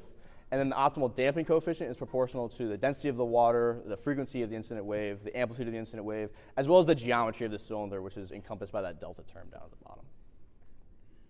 So next up, I'm going to go into the apparatuses that were actually tested for this experiment. So the first one was an undamped mechanical spring apparatus. It was called undamped because we didn't apply any restoring damping force to the cylinder. There was only a spring force. And that spring force was provided by 2 compression springs. The spring stiffness for these compression springs was 5.3 kilonewtons per meter. That was calculated using the aforementioned equation. This would provide system resonance for at a period of about 1.4 seconds, as waves with 1.4 seconds were deemed to be high enough energy waves for our system. So during the trials and for this apparatus, we wanted to measure force and displacement on the cylinder.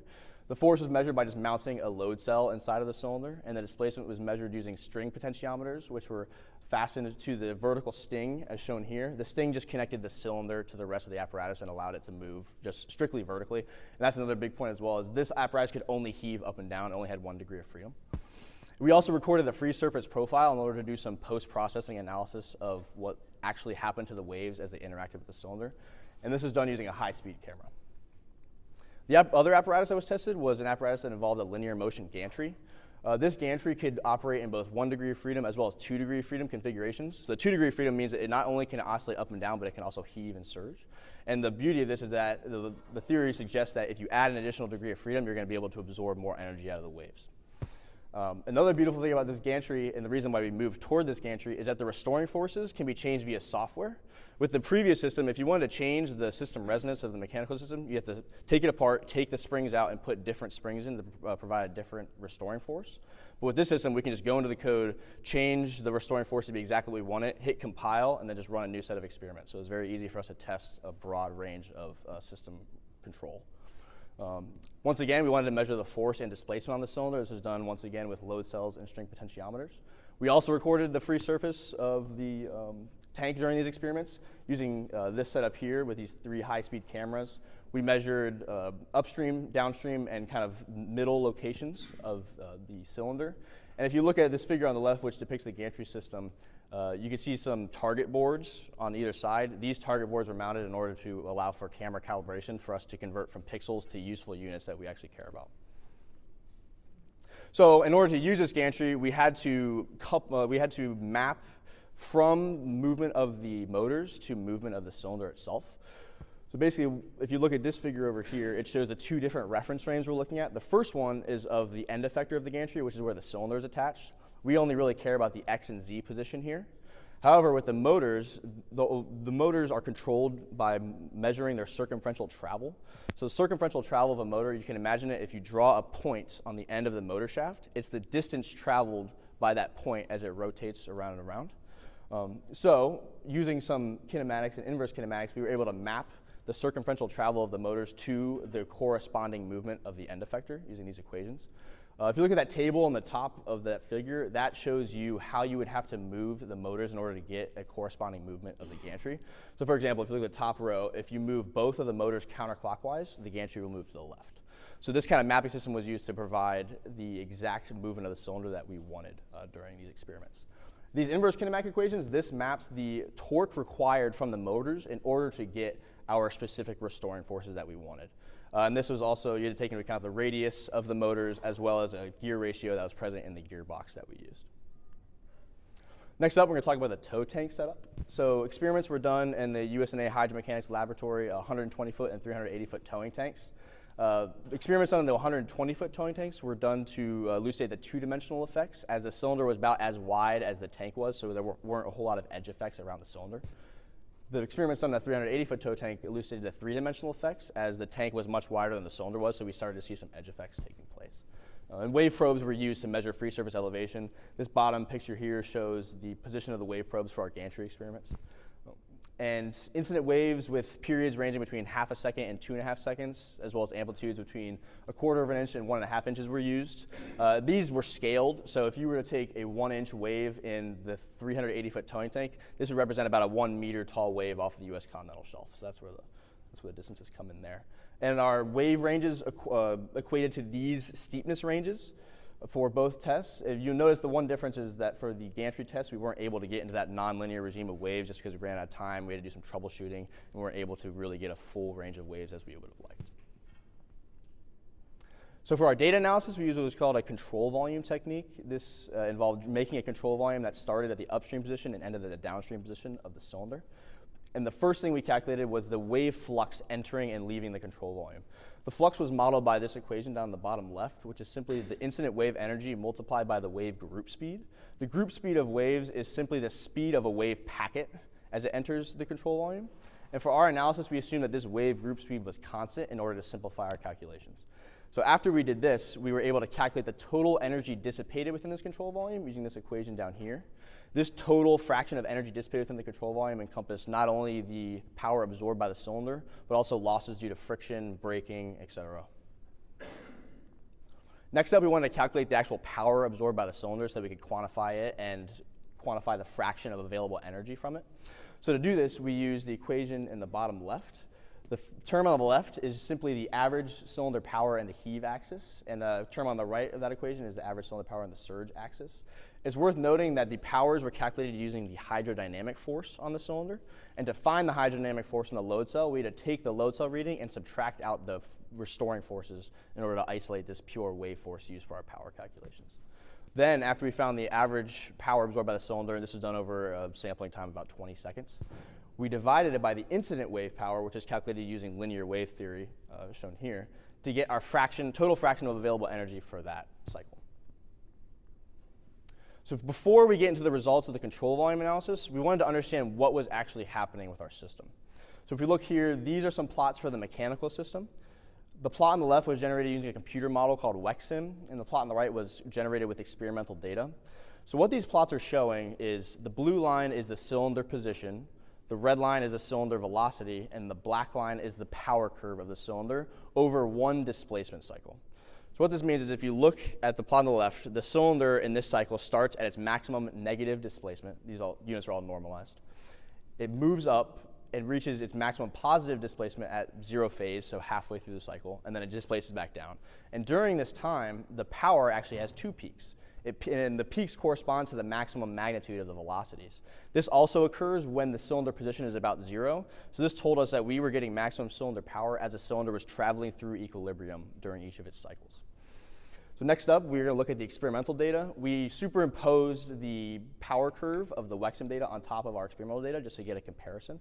As you can see, the results line up pretty similarly to the computer models.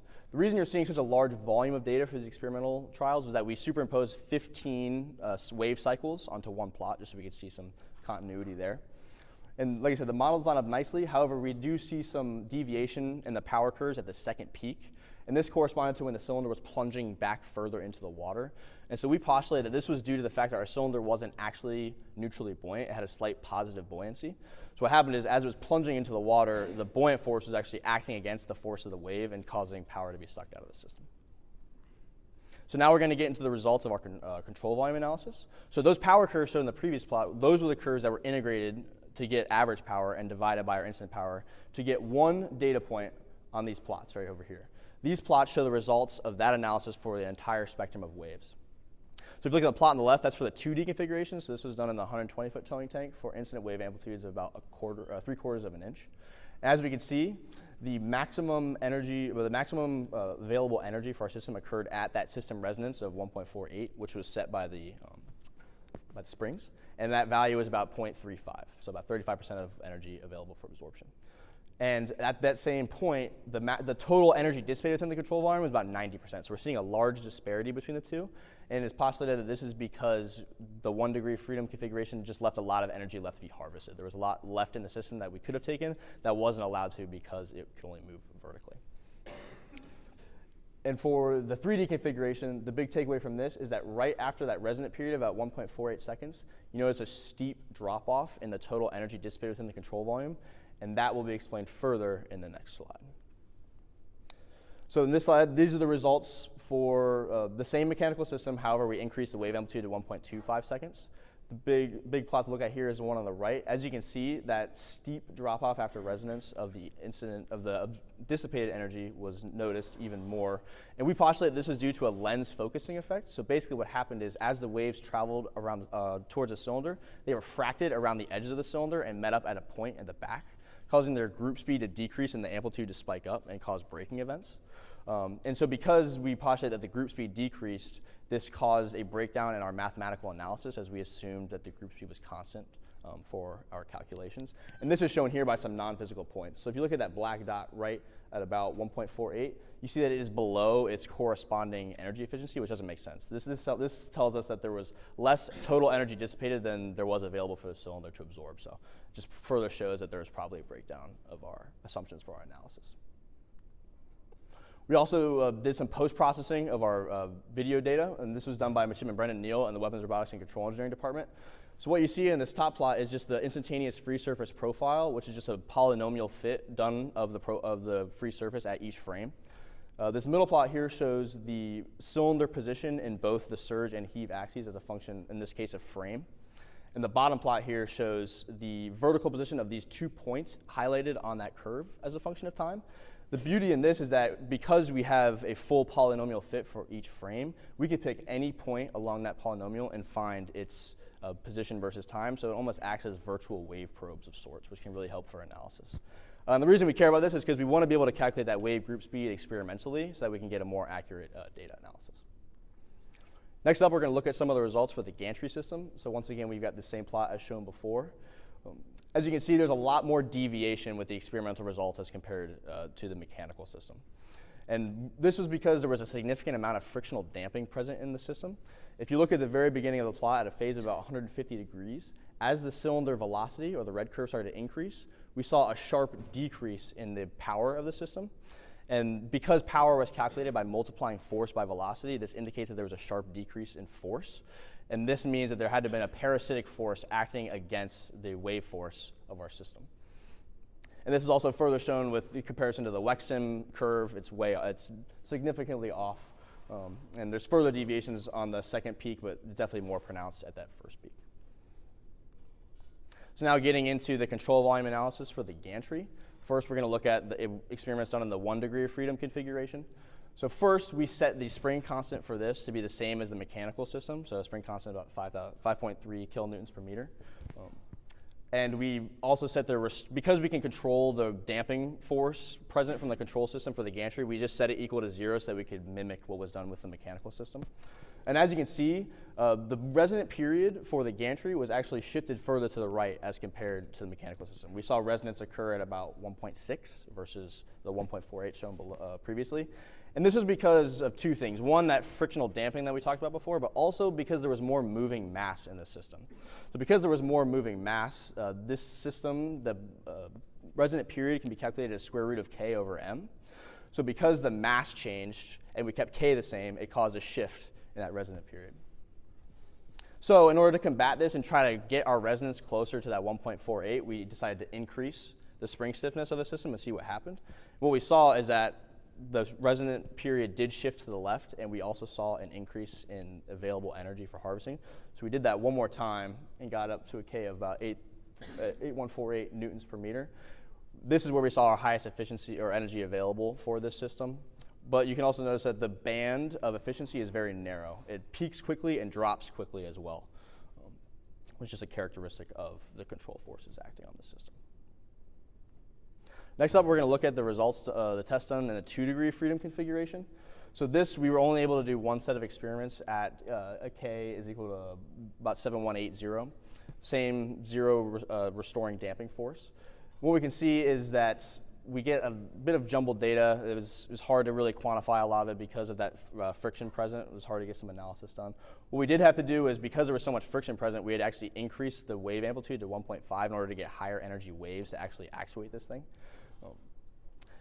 But one thing to note is that at the resonant period of this, which is about 1.35, if we compare that to the results of the 1 degree of freedom system at K is equal to 7180 at the same resonance, we see an increase in available energy.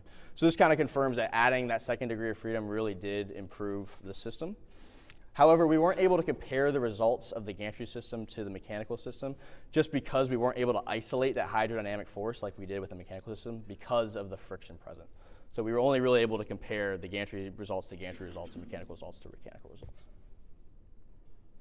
Additionally, more post-processing was done with the camera data, also done by Midshipman Brendan Neal.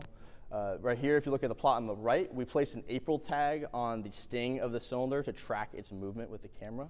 And this plot here shows how the cylinder oscillated and moved during the course of a cycle. As you see, it's an elliptical path. This is actually pretty interesting because if you look at linear wave theory, the path that a particle of water travels under a wave is elliptical. So it's just showing that the oscillator is mimicking what is done in nature. And if you look at the plot on the left, this shows the results of more free surface tracking. So that frame on the top is from our middle camera. The red lines show where the image was cropped in order to isolate upstream and downstream locations. And we once again fit a polynomial to the illuminated free surface. The free surface was illuminated using lasers. And then we fit these polynomials to that illuminated data in order to get a free surface profile. Once again, the whole point of that is that we want to be able to isolate that group speed so that we can get better and more accurate experimental calculations. So some conclusions for this project, just reiterating what we talked about previously. For the mechanical system, at resonance, we saw about 90% of the energy dissipated within the control volume, and this corresponded to an energy efficiency of about 35%. The energy budget was balanced at the high and low wave periods, meaning that the energy dissipated was approximately equal to the energy absorbed. But as we moved closer to resonance, there's a significant disparity between the two, caused by the fact that we were only operating in 1 degree and we could have absorbed more of that energy. And also, like I said before, we saw a breakdown in the assumption that the wave group speed was constant due to that lens focusing effect as talked about previously, which caused our data analysis to be a little inaccurate. For the gantry system, as I said previously, the hypothesis was adding this additional degree of freedom would cause an increase in the total available energy for the system. And this was seen. The addition of the degree of freedom increased our available energy by around a factor of 2, although more analysis had to be done to get a more rigorous estimate of what that number actually would be. And the friction present in the system caused us to not be able to isolate that wave force, so we couldn't make a comparison between the gantry results to the mechanical system results, which is unfortunate. So future work, it would include trying to identify this friction, trying to quantify it. So preliminary work has been done by applying torques to the system and seeing right when it overcomes that static friction barrier and starts moving. But this is still, like I said, still in the preliminary phase. And after we identify the static friction, we want to be able to identify the total friction in the system. We also were thinking about doing some free decay tests, which is basically where you just give the cylinder like an impulse force at the beginning and just let it kind of get back to equilibrium. The point of this is we can use this to find some nonlinear damping coefficients from the water, so we can more accurately characterize the drag that the cylinder is feeling for our analysis. Also, we would like to put some incident waves over a fixed cylinder that doesn't move so that we can just measure load cell readings and quantify the hydrodynamic force that's being felt by the cylinder. We'd also want to oscillate the cylinder without incident waves, just use the motors to actually oscillate the system itself. What this will do is it'll cause wave radiation. What this is because the cylinder is oscillating, it's also reflecting waves away from it, which causes a damping force on it. So if we can quantify that, we can then factor that back into our control equations in order to get a better system response. For acknowledgments, I'd like to thank Commander Lee Sung and Midshipman Brendan Neal for their help on this project, especially Brendan. He did some pretty cool camera analysis there. I'd also like to thank the USNA Hydromechanics Laboratory team. They were instrumental in helping me set this up. I can't tell you how many times I went there and just basically just asking, what do I do? How should I do this? And they gave me great advice. So can't thank those guys enough. I'd also like to thank the National Science Foundation for funding this project. So that's it. Thank you guys.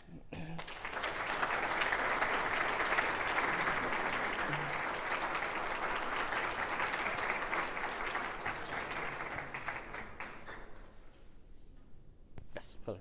I really enjoyed your presentation. Wonderful work. You talked a bit about how you scaled the waves, but can you talk about how the length scale of the oscillator compares to the length scale of the wave? You could imagine one being really small and behaving differently, or one being a significant size, maybe the wave height and diameter or something like that behaving differently. Yes, sir, that's completely correct. That'd be a great analysis to look into. I didn't look specifically into exactly what happens as you scale the oscillator itself. but that would be something we'd have to do in the implementation phase. So maybe if we're thinking, okay, I want to add a power takeoff system to this, what size does the system have to be in order to get the power requirements that I need? So that would just be done in future analysis. Yes, question. Yes. So now as you've done this analysis, you started off and you talked about how the linear-based system compared to a turbine-based energy harvester. Having done this work, are you seeing that benefit, or is this indicating that you can get more energy here from a turbine-based? Yeah, so we definitely saw the benefit in terms of adding that second degree of freedom. So because of the friction, we weren't able to really get definitive answers as to whether or not the system would actually perform better than that marine turbine or the wind turbine, for example. But the fact that we were able to get larger amounts of energy absorbed by adding that second degree of freedom, which is just a property of this oscillator, is promising and warrants further work in order to truly determine whether or not it would perform better than one of those devices. So it would just have to be in the future work. Question? I think this distinction between linear and nonlinear wave is something we made up. Waves are waves that don't decide whether they're going to be linear or nonlinear. I think. I'm just curious about looking at Evans's work from 1970, 50 years later. Has there not been more work done to make this distinction go away so that when you look at Wrexham or whatever, sorry, I'm not familiar with, looking at one of your phase diagrams in particular, they were so off from the graph. Makes me think probably something is more in the nonlinear regime than in the linear regime. Just curious what you think. So I'm not 100% positive exactly if more work has been done to kind of bridge the gap between the two. I think it's more a function, you're 100% correct, waves are waves, and at one point they could be classified by the linear equations, but at another point, like with that lens focusing effect, if they reach together at the end and all of a sudden suddenly increase in steepness, all of a sudden they're nonlinear and they start breaking. Probes you're putting in. Yeah, so the probes are kind of helping us find that bridge. And in terms of quantifying between the differences between the two as to how the system operates, that would just be further work.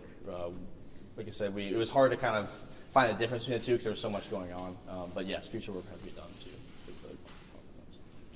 In an actual ocean environment where the incident frequency of the waves change so much, how hard would it be to have some feedback and control mechanism where you can adjust the resonant frequency of the can stream, at least in the software control version, to match the resonant frequency to maximize, so regardless of what the incident frequency is, you could always get the peak frequency? Yes, that's actually a great question. That is definitely a more rigorous control problem, so we're kind of moving away from the hydrodynamic side of things, moving into the control systems. Now, I believe that 100% could be done. It would just require a very rigorous system that senses what the frequency of the incident wave is and then goes into a feedback loop that then changes the stiffness for that moment and then repeats the same thing.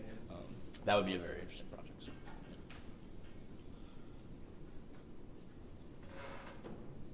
Any other questions? No? Let's thank our speaker.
in and getting ready for our next speaker.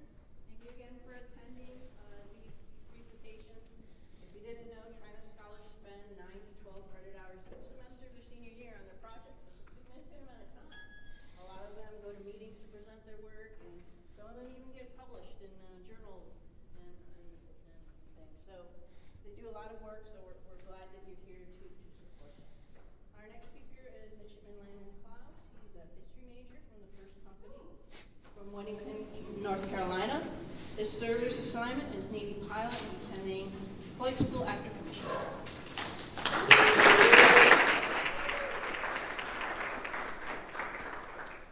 Thank you.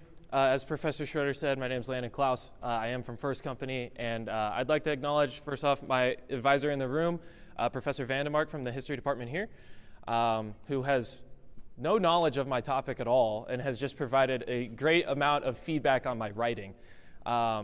And then my advisor from American University, Professor McCurdy, who is not here today, unfortunately, who is actually the subject matter expert kind of in what I'm talking about, and also dedicated a great amount of time helping his students not even from his own institution. So my presentation is about the emergence of the orbital age. So the orbital age is a term that was coined by a company called Sierra Space. If you're a nerd, you might know about them. But they basically refer to the orbital age as the emerging commercialization of space, the emergent importance of economic activity in space. And this has gone on from about 2006 onward, mainly spurned on by NASA, dates back to the 90s, but I'm focusing on the era of 2003 to 2015 today. So I did want to start by talking about historical research is very different from most of the research you're going to see today, in the fact that I don't know what I'm going to find out, and I don't design experiments as to what I'm going to determine. I propose a topic, I review sources to see what's been said about that, and then I dive in. This was my original question. What was the main causes for failures of various programs to replace the space shuttle? Quickly realized that that answer is not that interesting. It would not have been a long paper, because it mainly came down to either lack of budget or lack of commitment from NASA, Congress, or the president, or all three. And so during my first interview that I conducted, I became much more interested in the question of why did commercial space become the solution to this problem? And so I changed focus early in the semester after spending most of my research over the summer answering that question. So this is more what I'm going to be talking about today. So the main research question I have is what factors contributed to the evolution of commercial spaceflight away from just launching probes like Opportunity to Mars and evolved it into human space operations instead. So launching cargo and crew to the ISS. Mainly came down to 5 big reasons. Number 1 was the expensive nature of maintaining the shuttle program. Number 2, the importance of the shuttle to the ISS. 3, necessity of cargo to the ISS following the shuttle's retirement. 4, just the poor budget situation from 2006 to 2013, primarily around economic recession. And then number 5 was just the willingness of NASA to bet on commercial providers. So I conducted 3 interviews during the time of my research, and I wanted to highlight each of them for a little bit. My first one was Dr. Michael Griffin, who was the administrator of NASA from 2005 to 2009, second half of the Bush administration. He brought kind of a venture capital spirit to NASA. He came from a company called In-Q-Tel, which is a venture capital firm that doesn't work for the CIA. And it basically develops new technologies for the CIA by providing seed funding from the government to these companies to come up with new capabilities. A big part of geospatial intelligence today, so like looking at satellite imagery and determining stuff, a lot of it comes from In-Q-Tel, and like they're giving out a couple $100,000 to some brand new startup company and being willing to place a little bet on them. My next interview was Dr. William Gerstenmaier, who was the NASA Associate Administrator in charge of the ISS and the Space Shuttle program for operations. So he was not responsible for development, he was responsible for operating the systems he was given. And he held this job from 2005 until 2019. And then finally, I interviewed Major General retired Charlie Bolden, who was the NASA administrator under the Obama administration and kind of oversaw the whole institution of the Commercial Crew Program and charted NASA on pretty much its current path to where it is today. So this all starts with the space shuttle and the challenges this program faced to understand why commercial space was able to come out. Some of the main challenges faced by the space shuttle, $140 million cost per flight was the actual cost of the shuttle program if you distributed it over time. When it was originally planned, it was supposed to be $14 million per flight. So a tenfold increase in the cost per flight, primarily connected to the fact that they never reached a rapid flight rate. They anticipated they were going to launch the shuttle 42 times a year. They launched it no more than 12 in 1 year. And that was the year, or they planned to launch 12 the year of the Challenger accident. And that obviously changed it forever. They never approached double digits after the Challenger accident. They also planned for but never attained military or commercial launches. NASA paid for every single launch. The military, after Challenger accident, moved all of their payloads off of the space shuttle onto Air Force rockets instead. And the president himself, after the Challenger disaster, directed NASA that they would never launch a commercial payload aboard the shuttle. Finally, or not finally, sorry, the vehicle was always experimental. It was never an operational vehicle. Every single time NASA landed the vehicle, they had to change something on it.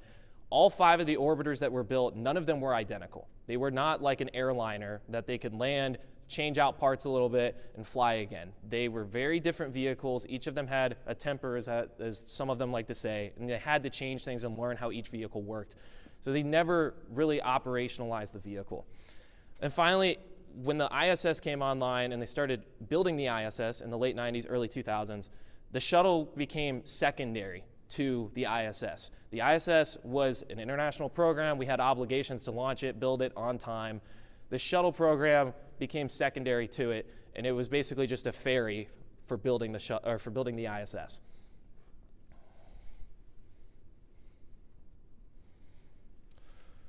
Columbia. In 2003, Columbia disaster occurs, and it disintegrates 16 minutes from home. The Columbia Accident Investigation Board, called CABE, issued a couple of recommendations based off of the accident. And these recommendations would kind of chart NASA's years forward for the next few years, but it would also set them down an awkward path to try and navigate. So the main recommendations they had were separating crew from cargo, right? The shuttle could carry a boatload of crew and a boatload of cargo all in one vehicle. They thought that that was a bad idea because you always secondarily placed humans below the cargo on the vehicle. You're like, we need to get this to the ISS. We don't care if this mission's not safe to launch. We need to get it there. And so human safety became of secondary importance. Their second one was just schedule management, which again is connected to what I was just talking about. Of they had other priorities that the shuttle was tied to that kind of became higher importance to human safety.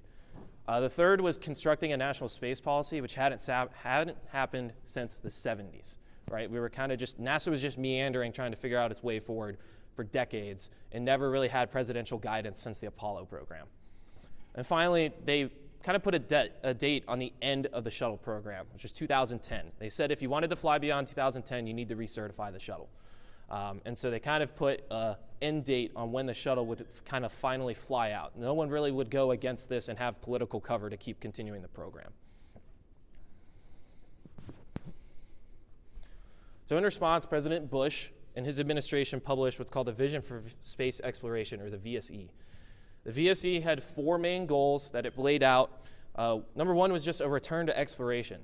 The ISS isn't really about exploration. It's about conducting science in space, which, yes, is broadening for human knowledge, but it's not going anywhere new. And at this point, NASA pretty much considers the ISS a routine operation. They know the schedule of when they need to launch cargo to it. They know the schedule for crew rotations, and they've got it down to pretty much an exact science. So they wanted to expand it back into, like, let's go to the moon, let's go to Mars.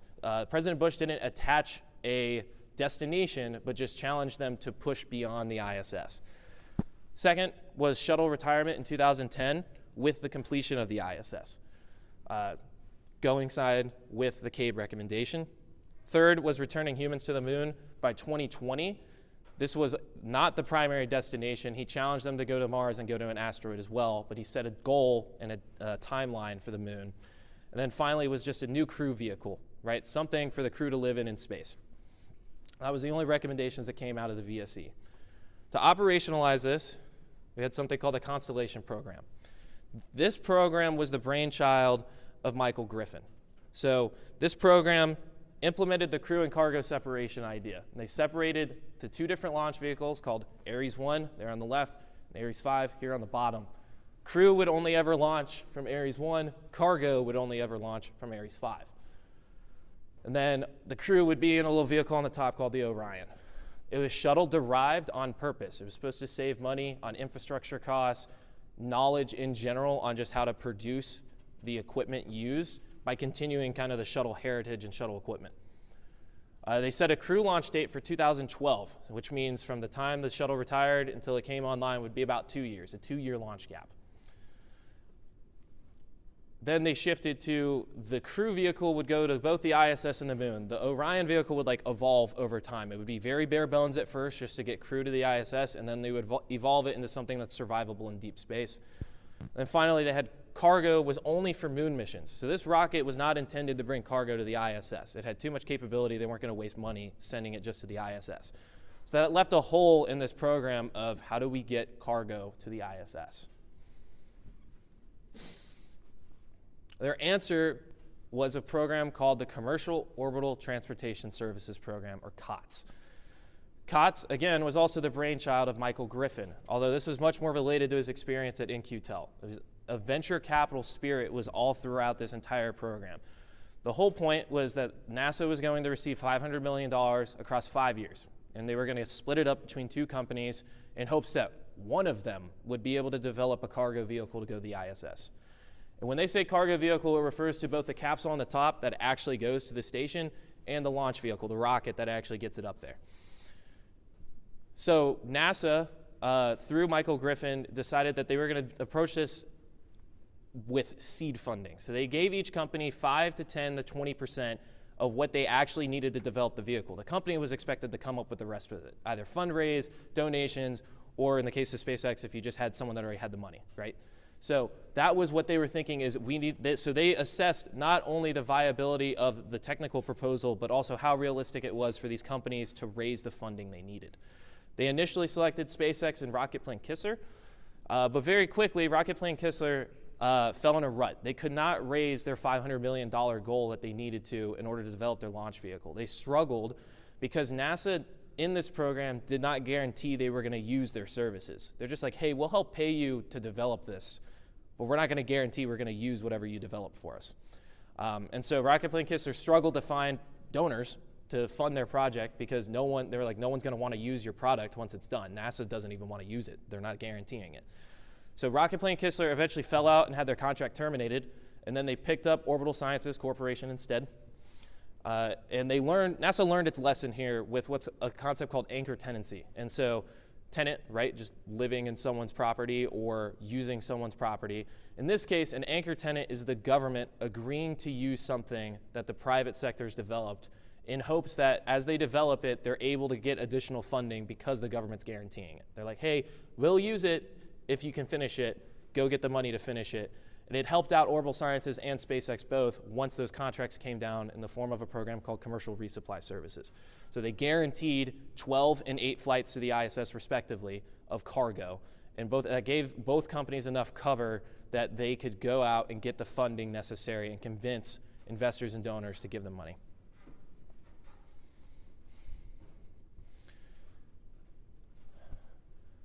NASA was not united in this like 2-prong approach though. Many NASA engineers did not like the Constellation program, the Ares rocket, the Ares 1 rocket in particular, while others did not like giving responsibility to commercial providers for cargo to the ISS. The ISS was kind of NASA's baby at the time. They didn't want to give that over to some random company. And so there is a group of rebels that called themselves Direct. Direct referred to a direct transition from the shuttle to its replacement. Rather than the Ares, which was based off of shuttle hardware but was a brand new rocket, and it was just taking lessons learned from the shuttle, Direct proposed literally taking the external tank, the solid rocket boosters, everything about it, the same main engines, and just expanding it to a vertical rocket instead of a strap-on configuration that the shuttle used, where you strap the orbiter to the side of the rocket. So they proposed this idea. It was called NASA Direct, and they called their rocket Jupiter. And so part of the problem they had with the Ares rocket fell to what they called a conflict of interest. And so Michael Griffin, before he was the NASA administrator, wrote a technical paper describing an ideal rocket in his eyes. It was literally the Ares 1 rocket, like exactly. Not only that, the Ares 1 chief engineer, his name is Scott Horowitz, they started calling the Ares 1 rocket the Scotty rocket because before he worked for NASA as the chief engineer for Constellation, he worked at ATK Thiokol. If anyone knows anything about the rocket industry, ATK Thiokol is the only people that make solid rocket boosters. And he designed a rocket for NASA that only used solid rocket boosters. So only his company, his old company, could win the contract. So there was a lot of conflict there at like, was this really the best idea or are you just helping your old company? And so a lot of NASA engineers hopped onto this program while still working on Constellation technically. So it was a weird time for NASA. And then they found out in 2012, or sorry, not in 2012, they found out that the deadline for launch by 2012 was pushed back to 2017 due to a $3 billion delay of funding for NASA because they realized they needed another shuttle flight to the ISS more than they thought. And so a lot of NASA engineers kind of hopped onto this program and Constellation was kind of in danger. No one really knew what the future was here. So going into the Obama administration, we have a split in leadership. So you have Major General Bolden, who comes in as the administrator, and then you have Lori Garver, who comes in as the deputy administrator. So General Bolden kind of represents the old guard in NASA, right? He's an astronaut. He's used to the old way of doing things. He's used to the government develops the rocket, just pays somebody else to build it. He doesn't believe in commercial companies. He himself, in one of his interviews, I talked with him, he called himself not a commercial ideologue. He like kind of hated that part of NASA. And the fact that everyone wanted to give up entirely NASA programs to commercial providers, and NASA is basically just going to be a contracting service while everyone else is actually building and operating rockets. He also viewed his role as the NASA administrator differently than most administrators have in the past. Just like any other cabinet position, the administrator of NASA is nominated by the president, confirmed by the Senate. He viewed his role as mediating between the president and the Senate. He didn't view himself as the arbiter or like going in and acting on behalf of the president and doing the president's wishes. He thought he should be trying to do both Congress and the president's wishes or get them to a place where they can agree to something. Lori Garver, on the other hand, not an astronaut, not an engineer. She's a space policy expert. She'd worked in space policy in Washington, D.C. for 20 years before she came to NASA. President Obama, once he was deemed the president-elect, selected her as his Obama transition team leader for NASA. So she was in charge of kind of like where is NASA going in the next few years. She decided that it needed to go towards commercialization, that we needed to place bets on commercial companies. And so she hedged a bet on commercial companies while he did not want to do that at all. They clashed all the time. They were not united whatsoever, and the media knew it too. So in 2010, the Obama administration puts out its first budget proposal for NASA. General Bolden was not a part of it at all, and he's the administrator of NASA. So the program it proposes terminating Constellation, finishing the ISS, retiring the shuttle in 2011, got pushed back by a year, starting a commercial crew program for ISS crew, and then continuing COTS and CRS. So continue commercial cargo, start commercial crew, get rid of the government program. NASA's out of the rocket business, as General Bolden told me. They're out of the rocket business now. Bolden did not like this idea. It caught him off guard. He was not in the know, but he had to also present the budget. So he went to Congress in February of 2010 and proposed this budget, and he had heard about it 10 days before and had no process at all in actually coming up with it. Congress figured it out pretty quickly that he knew nothing about the budget and that he was not involved in it and did not believe in it, and so they kind of immediately started attacking Deputy Administrator Garver instead. And so most of Congress had a problem with this because the way the NASA budget process works, is they go to Congress, they go to certain congressional committees in both the Senate and the House that authorize or appropriate funds for them. All these committees are only made up of congressmen that have NASA centers in their states where people work for NASA. They don't want to see NASA contracts end because when that happens, everyone in their district loses their jobs, and then all of a sudden they're out of a job as well.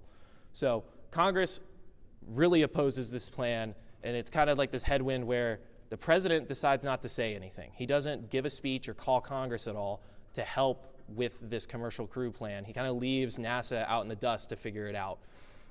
Most of NASA doesn't believe in it. A lot of them fall behind General Bolden. And then you've got Garver trying to carry out the president's wishes. So in the next few months, you kind of have a lot of compromises and undermining done on both sides. President Obama finally goes and speaks at Kennedy Space Center 3 months after the budget's announced in April 2010. He talks about wanting to do an asteroid mission, and then he proposes something called Orion Light, which is take the old Orion from Constellation. This was a compromise he tried to make. Take the old Orion, continue using it for crew to the ISS, but also do a commercial crew program. So now they're both competing. The government is competing with private industry. That's not going to work. So that plan falls through. And this is the only time the president ever mentions NASA in any of his public speeches. Only time. So no commitment from the president on what to do. Bolden is trying to figure out how to balance between Congress and the president's wishes. So he comes up with what he calls his Plan B.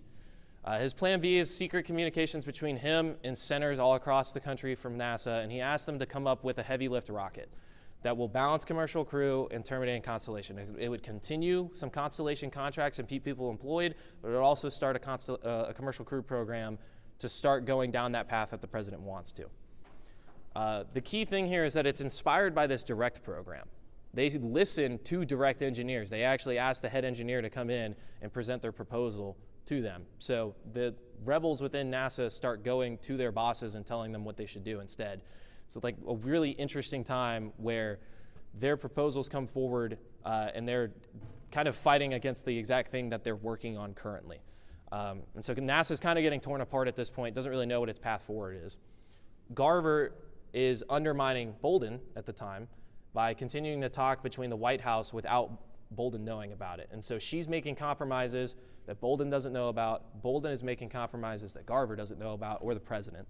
And so it's a really muddy time for about 6 to 7 months where none of them are communicating with each other, and they're all trying to make deals, and they keep falling through because somebody else makes a deal that causes that one to fall through.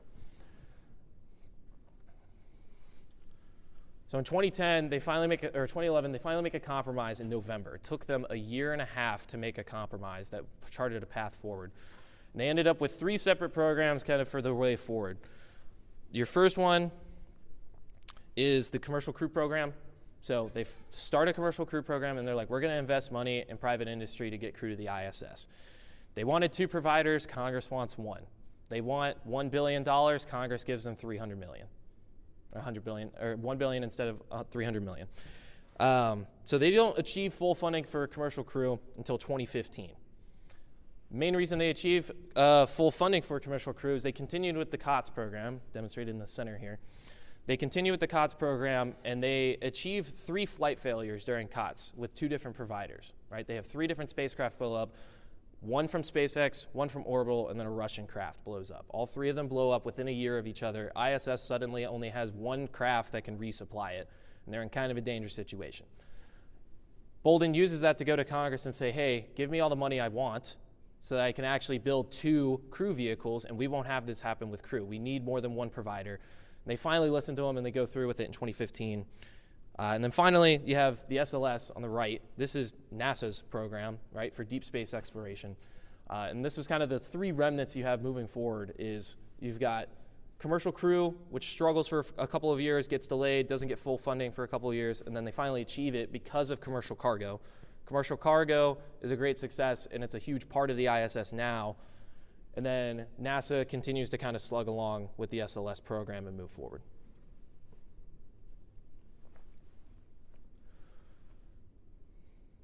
So for me, kind of my conclusion was the emergence of commercial human spaceflight kind of hinged on a few key factors I touched on before. This is a little bit more detailed.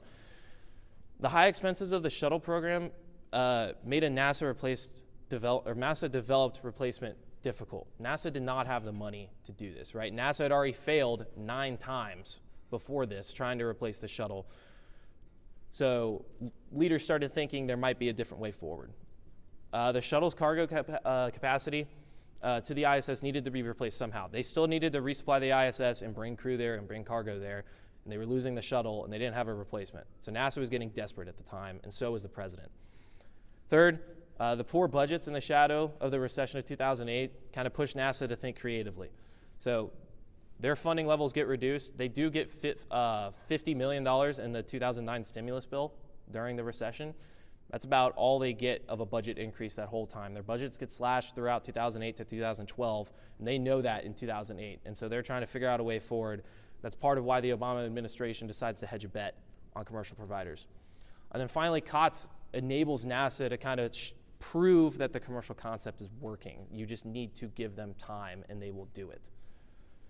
And then kind of more how this applies to government and the Navy in general, beyond just NASA specific, is that if you want to do something innovative with commercial providers in the government needs to fail, first off. They need to prove that they can't do it themselves, and they need to be restricted, right? Their budget is not there.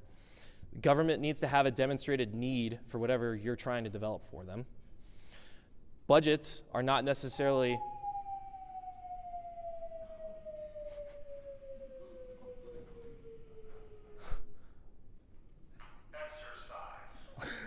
okay. Budgets are not necessarily restrictive, right? Budgeting was fine for Constellation. There were just other issues that had plagued the program.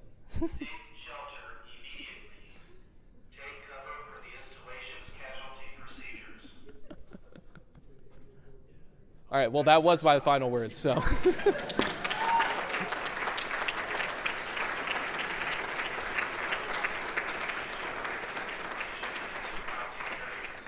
Sir.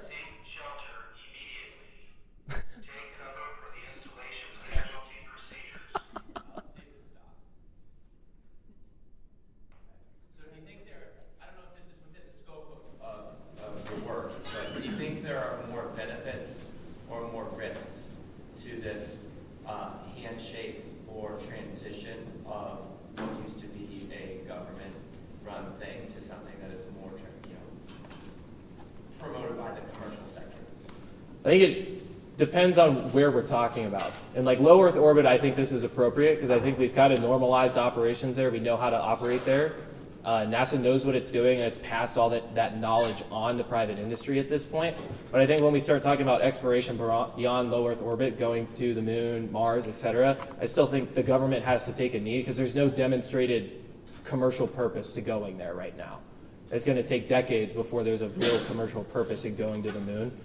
And so I think it's appropriate for low Earth orbit. It's not appropriate for beyond right now, because you need that demonstrated commercial need for companies to even be able to fundraise at all. Yes? I guess kind of piggybacking on that question. So this is all talked about mostly low Earth orbit and stuff like that, but I guess commercialization-wise, driving towards Mars is maybe not the way, but maybe towards asteroids. So is there going to be conflict that you foresee in that type of venture into other planets versus going to mine and stuff like that? I think both will require similar systems or like hardening of systems. And so I can see providers being able to develop something that they can kind of use for both, like offer to the government if they want to use for Moon or Mars or whatever, but that the private industry can still use to go make money with off of asteroids or whatever the other systems are. So you mentioned the failure of the COTS rockets left NASA with only one rocket that could supply the ISS. You know if there were any like alternative plans for how they would be supplied, or like alternative plans for the ISS if that rocket went down? So they had already gone through basically all their alternative plans at that point. So it wasn't actually a NASA rocket that was left. When both COTS rockets had an accident and then the Russia one had an accident, the only one that was online was a European Ariane 5 to launch the ESA's vehicle to the ISS, and that was it. The Japanese had just gone offline and retired one of their vehicles, so they didn't have an option either. So they had kind of worked through all their alternatives. The alternatives or like alternate methods of resupplying the station is just another vehicle, and they'd gone through 3 of them at that point. Yes, ma'am. Yes, so this was absolutely fascinating. I'm curious, what lesson did you take away about leadership from studying this history? I think it was interesting to see General Bolden come in and think about leadership in a different way. He applied leadership of NASA in a very different manner from most, because he followed kind of a military principle of command by negation. And that's what he said was the relationship he had with the president, was that the president would give him kind of his intent or like kind of where he wants to see NASA moving. General Bolden would be like, okay, I'm going to come up with a plan and execute it. And then the expectation from him was that I'm going to do what I'm going to do until the president tells me to stop. And he's like, so if the president doesn't tell me anything, I'm doing what the president wants me to. And so that was kind of like a different lesson than most administrators have taken. NASA has a history of kind of being a rogue agency sometimes, like developing a vehicle that they want, but the country doesn't really need. And so instead, they focused here on, like, I know what the president wants, how can I get us there? Instead of, I know what I want, how can I get the president there? He was very loyal to the president. Even though he was kind of making deals with, and didn't know the full knowledge of what the president wanted to do, he kind of understand that principle of like, the president can ask me to resign anytime, and until he does, I'm going to do what I'm going to do. So, sir? It seemed like a lot of the failures were related to infighting and inconsistent decisions and unhealthy competition. Going forward, do you see relationships between government and commercial entities improving?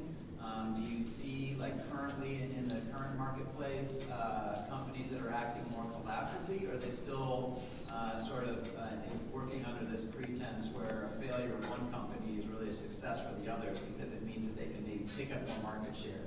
How do you see those relationships forming? I think it's dynamic right now because there's only there's only one company that's launched Crew to the ISS at this point, successfully operationally. There's two that have done it technically. And so right now there's still not that competitive edge in certain areas of the market to really be even able to tell, in my opinion. When you get to like commercial launches of cargo or just satellites and stuff, it's pretty diverse. And the main reason one company has more market share is mainly because they got there earlier and they have a higher capacity to build rockets faster, which is primarily SpaceX right now.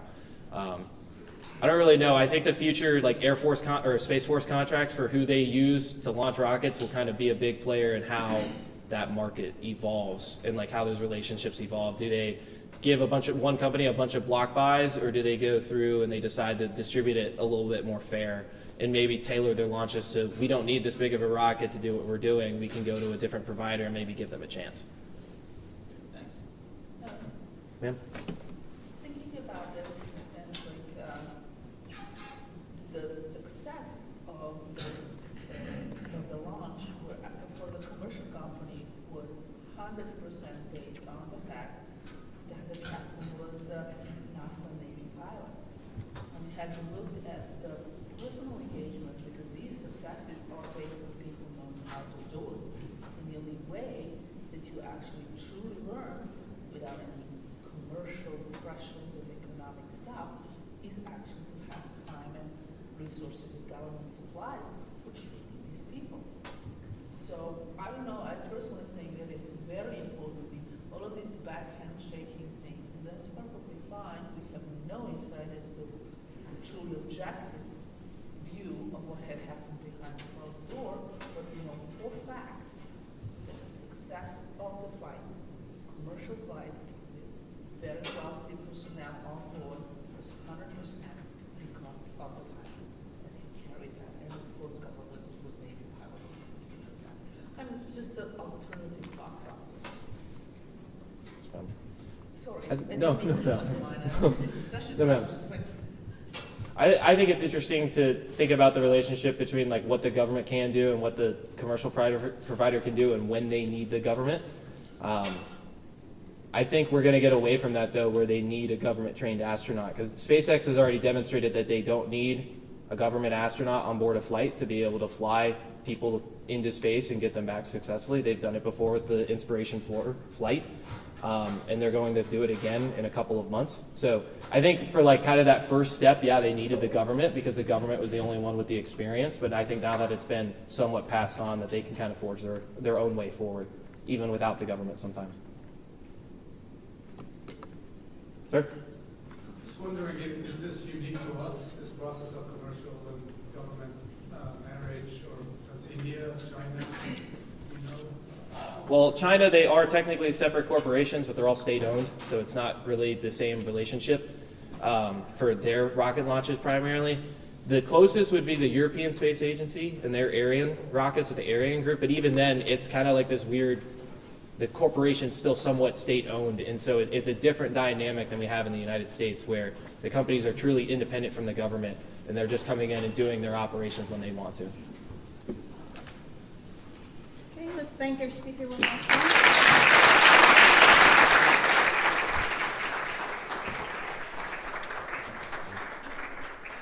We have a few more minutes for our next speaker.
Are you taking notes?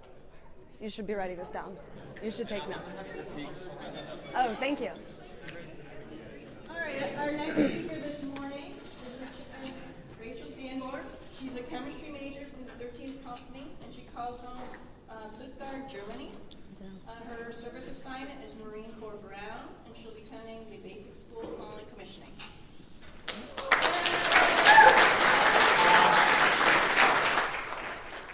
Good morning. I am Midshipman First Class Rachel Sanborn, and I work with Dr. Leanne Basta from the chemistry department this year, evaluating a novel atypical beta-lactam against mycobacterial LDT enzymes toward combating antibiotic resistance. So there is a lot going on in that title, but basically it's made up of 3 parts. I'm evaluating a drug, a novel atypical beta-lactam, against a drug target, the mycobacterial LDT enzymes, with the goal of combating antibiotic resistance, and that's where we'll start. So antimicrobials are made up of a group of antivirals, antifungals, antiparasitics, and antibiotics. And antimicrobial resistance in 2019 directly killed 1.2 million people and played a role in an additional 5 million deaths. Now, tuberculosis, or TB, is a mycobacterial infection caused by the Mycobacterium tuberculosis. And in 2021, there were 10.6 million people infected, and 1.6 million people died. and it's actually the first time that number has increased since 2005. And particularly of note, almost 200,000 of those 1.6 million that died were from a multi-drug resistant strain of tuberculosis. And unfortunately, this figure here on the left shows that our rate of drug production and approval is not keeping up with this growing concern. So it shows the number of new antibacterial drug approvals, and each bar is a group of 4 years starting in the 1980s. And you can see that number of drug approvals has significantly decreased in recent years. And not only that, this figure here on the right shows the cost of treating tuberculosis per patient. The first bar is drug-susceptible tuberculosis, the blue bar is multi-drug resistant tuberculosis, and the pink bar is extensively drug-resistant tuberculosis. So as the mycobacterial infection becomes more resistant to antibiotics and to treatment, it becomes exponentially more of a financial burden to treat these. Which leads us to this scary prediction by the World Health Organization that by 2050, antimicrobial resistant infections will surpass cancer as the leading cause of death, which means more than 10 million annual deaths and lead to a financial crisis similar to that which we saw in 2008. So how can we help? We want to design more selective and more effective drugs. And we do that by identifying an ideal drug target, minimizing side effects of antibiotic use by ensuring that we're targeting only the cause of our infection, and then evaluating new compounds as drugs for these targets.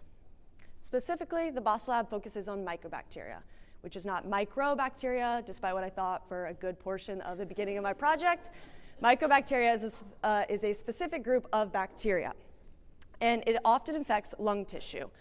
If you were to zoom in on the one specific mycobacteria and look at its cell wall, this part of the cell wall, this component, is the area of interest for my study.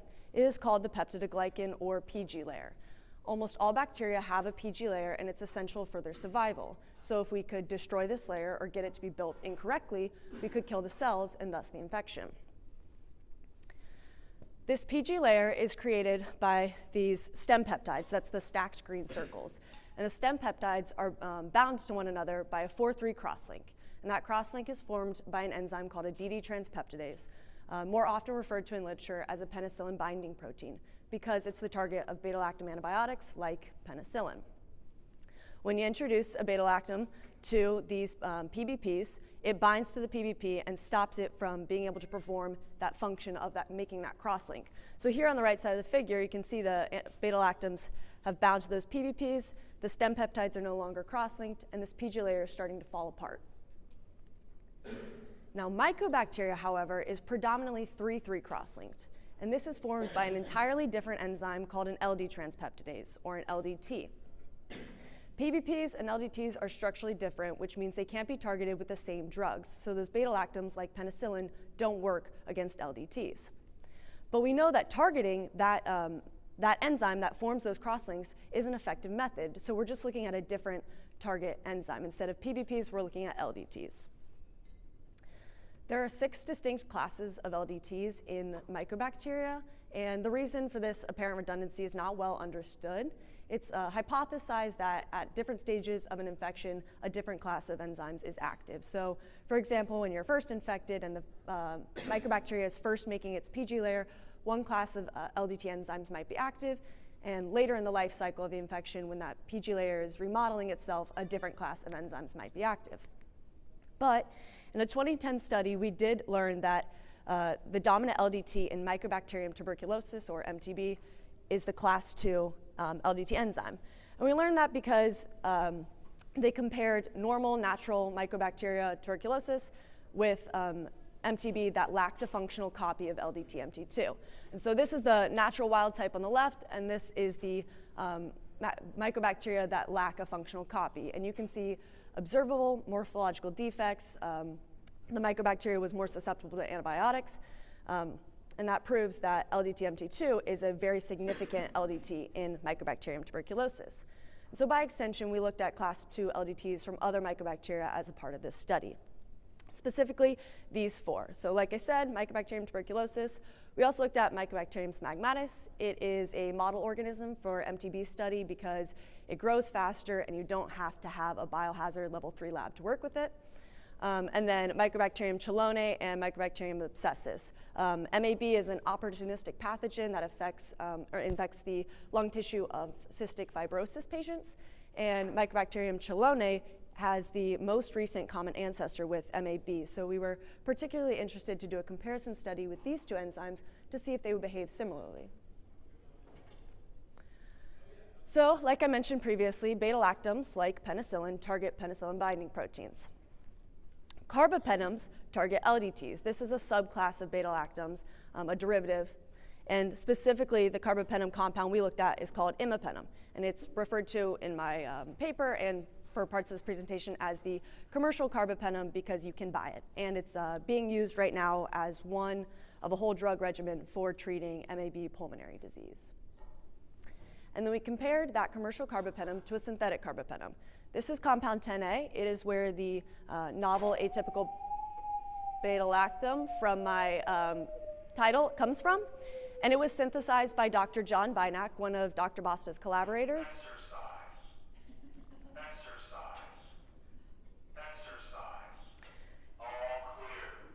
Good, that's good to know. Okay, so it's synthesized by one of Dr. Basta's collaborators, and he specifically is looking for a mycobacteria-specific drug. It's considered atypical because it has a C5 modification. For people who are not chemists, C5 is basically the 5th carbon. And so on this, that is this carbon here. This methyl is that atypical modification. Most carbapenems would have alterations done at this 2nd carbon, or the C2 position, just because it's easier to do in synthesis in a lab. And we picked compound 10A actually from a list of atypical carbapenems that Dr. Bynack had made. And in this 2021 study, comparing MIC values, minimum inhibitory concentration values, that is the lowest amount of drug necessary to kill a mycobacteria. So low numbers are good numbers. It means you took less drug to kill that bacteria. And you can see comparing the novel compounds are that of 10A, 10B, 13A, 13B, and meropenem is just a different commercial carbapenem. And you can see that 10A has the lowest MIC value. And not only that, it also demonstrates beta-lactamase stability. So clavulanate and avibactam, those compounds are beta-lactamase inhibitors, which means they prevent the breakdown of beta-lactams. And so 10A having either the same or a very similar MIC value with or without that is a good sign for drug design. So back to my problem and solution slide. We've identified an ideal drug target. It'll be those class 2 LDT enzymes. We're going to minimize side effects and target only the cause of our infection because carbapenems only affect LDT enzymes. They don't affect PBPs, which are often referred to, like those are active in what's called like good bacteria of like your gut and the rest of your body, will only affect the cause of the mycobacterial infection. And we're going to evaluate compound 10A as a novel treatment for it. And this is the reaction I studied for the year. It is called an acylation reaction, and it occurs in a 2-step mechanism. So over there in red, that's my free enzyme. That blue compound is my drug, the carbapenem. And then in the first step, we open up that beta-lactam ring, and we form an enzyme-drug anion complex. That nitrogen has a negative charge. That's where the anion comes from. And then in a second step, the anion is protonated, and we have our enzyme-drug acetylated complex. This form of our enzyme is incapable of forming that cross-linking, which is essential in that PG layer. We measured this reaction and the rate of this reaction by tryptophan fluorescence. So this quenching signal is the result of this anion being formed, and the restoration signal is the result of that anion being protonated. Before I can do any reactions, though, I have to have the enzymes themselves. So I started by growing up my bacteria that contain the genetic code for LDT-MT2. I induced overexpression, which basically just means I introduced a reagent where the bacteria will read its genetic code and produce a bunch of those enzymes and proteins. I broke open those cells to get access to those enzymes and proteins, and then I purified using affinity chromatography in order to just specifically elute off everything that I didn't want. The LDT-MT2, my enzyme of interest, would stick to the column. I add a reagent to kick it off the column, and in fractions, I test those on an SDS page gel to see where my enzyme is present. So LDT-MT2 has a mass of 43 kilodaltons, and this dark presence here in these 3 fractions, that's the presence of LDT-MT2. So I combine those fractions, and that's the enzyme stock solution that I work with for the remainder of the year. The other 3 LDTs that I mentioned, those had been previously purified either by Dr. Basta or one of our students in the past. And it's stored in our negative 80-degree fridge, which is how we store enzymes for long-term use. So starting with data collection, I collected mass spectrometry data, and that helps us, in my work, it helps us measure the change in mass during the course of our reaction. So I basically just mix my enzyme and drug together, and that's my reaction. But I had multiple time intervals that I wanted to look at. I would have a bunch of tubes, I would add enzyme to all of them, and then I would add drug to all of them, and at the time intervals that I was interested in, I would add 0.1% formic acid, and as I add that formic acid, it stops the reaction right there at that time. And so I can stack up all my time points and see the change in mass as the reaction occurs. I desalt the samples, remove buffers, send them off to Johns Hopkins to do high-resolution mass spectrometry that we can't do here at USNA.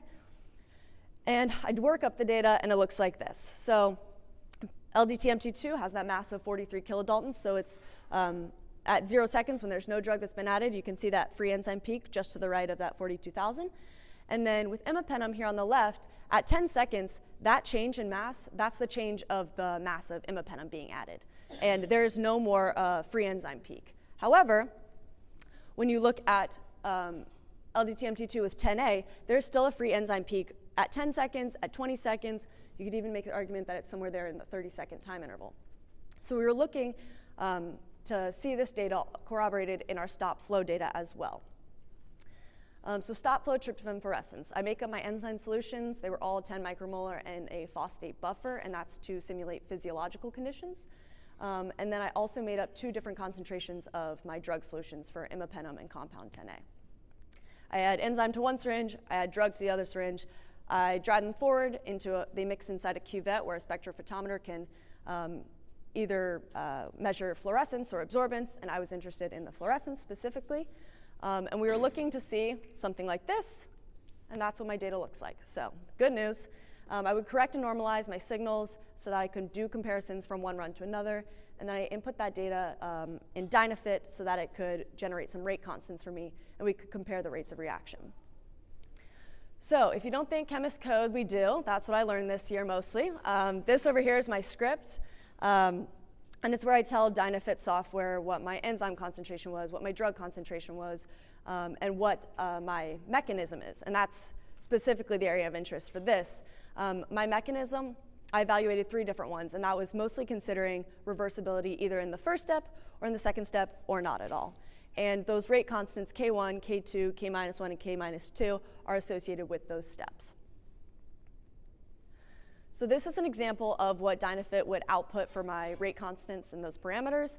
On the left, this is a mechanism where I consider reversibility in the first step, and on the right is where I consider no reversibility at all. And you can see on this left one that the rate constant generated and fit by Dynafit was essentially 0 for reversibility in the first step for that K-1, that going backwards step. Not only that, but there was no lower bound to that 95% confidence interval. So this is what helped me evaluate which mechanism our enzyme and drug reactions were following. And as a result, I found that this is, with no reversibility in either step, is the mechanism by which I would fit all my data. These are what those 95% confidence intervals look like for K1 on the left and K2 on the right. It's beautiful. It's exactly what we want to see. So this is the data for imipenem and my 4 enzymes. That top row is my tryptophan fluorescence with those lines of best fit. The bottom row is the change in molecular species over time. So red is my free enzyme, blue is my intermediate enzyme drug anion complex, and green is my enzyme drug acylated complex. There are 2 groupings. It's most prevalent in LDT-MT2 with imipenem, and that 2 groupings of lines, that's the result of having 2 different drug concentrations, but like I mentioned, that is taken into account by Dynafit when it generates rate constants, which you see here.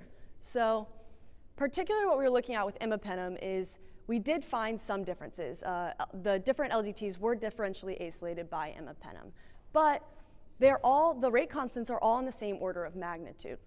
So there were differences, they just weren't that huge. 10A, however, is a lot different. There's a lot more going on, and the differential acylation here is a lot more noticeable. And so again, my tryptophan fluorescence data up at the top and my change in molecular species here at the bottom. Particularly interesting, we found that LDTB, that blue peak in the molecular species, that enzyme drug anion complex, it never forms to a substantial amount. It actually gets rapidly converted into the final enzyme drug acylated complex, and that's reflected in that K2 value. That is the largest K2 value we see for any enzyme drug pairing. Additionally, from these rate constants, we saw that LDT-MCH2 and LDT-MAB2, those are from Mycobacterium chelonae and Mycobacterium abscessus. They are the ones that share the most recent common ancestor. They, out of all the enzymes, have the most similar reaction profiles. So what did I learn from this research? We did find that imipenem reacted slightly faster than compound 10A with the LDTs that I looked at. But more importantly, what we learned from this is the different behaviors from mycobacterial species to species.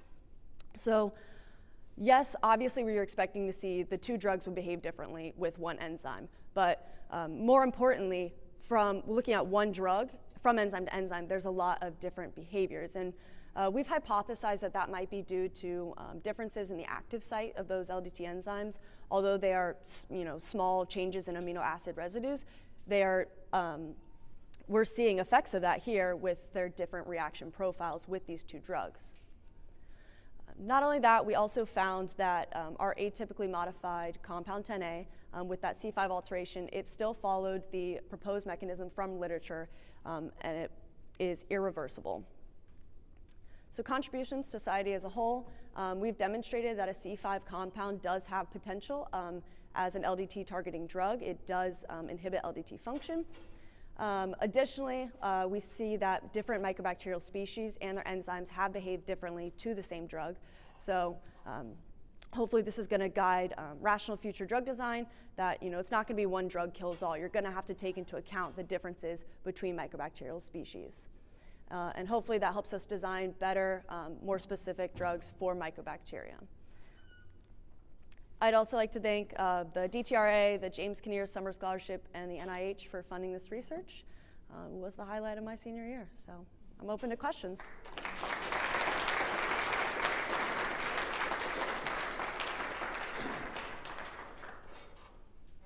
Yes. What's the next step for this? Good question. So if I had more time, like I said, we hypothesized why. So we found interesting data, but you'd always like to explain why and prove why. So those active site differences is really where I think, if I had more time, that's where I'd like this research to go, to investigate why specifically we saw such unique, especially 10A profiles. That's so sweet. Yeah, nice work, Rachel. Earlier you mentioned that you had some free enzyme resident in your reaction for a longer period of time with 10A and NT2, but you didn't find any significant reverse rate constant. So can you talk a little bit about why you think there's some of that outbound enzyme? Yes, so we did notice that free enzyme stayed in a reaction with 10A longer. And we didn't find appreciable reversibility, but the rate constants for 10A were slower in that first step. So it might not be that they're a free enzyme is necessarily going back into solution. It's just that it's taking longer in the first place to be converted into that intermediate. So you don't think it has to do with the residence time of your intermediate? That's spectrally separate, right? Mm-hmm. You can see the intermediate separate from the free enzyme.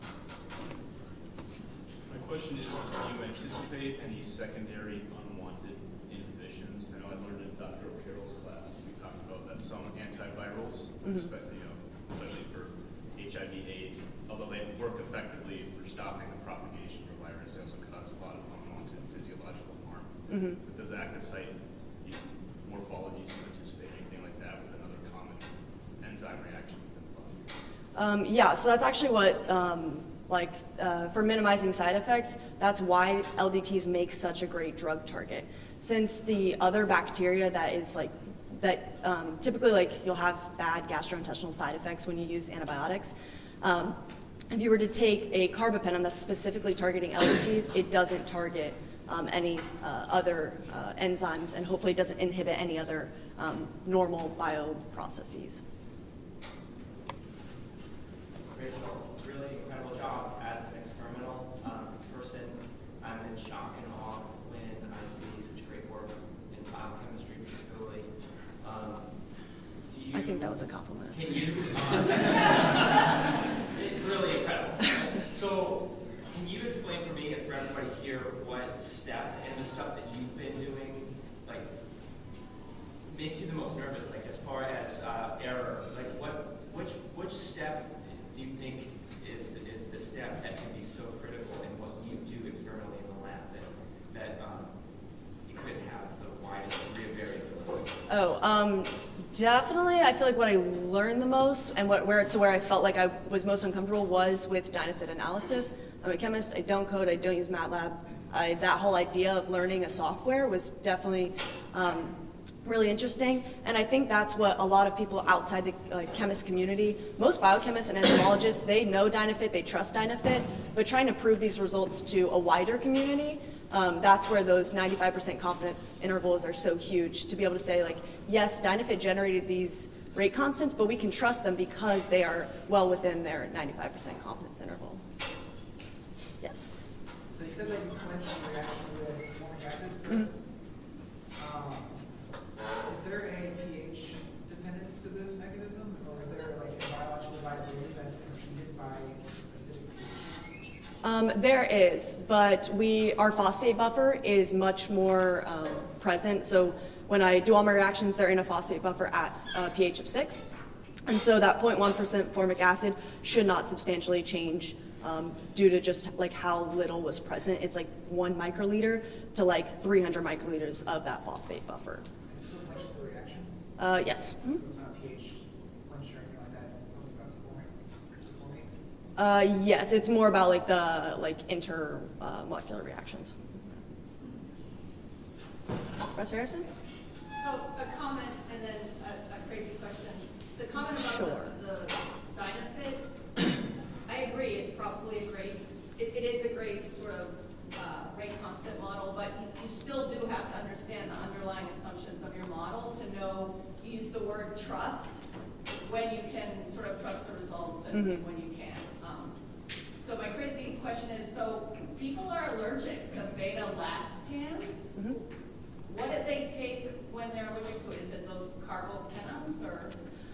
So like if you're allergic to like penicillin? Yeah. No, so you'd have to use a different, I wonder if I used a lot of slides.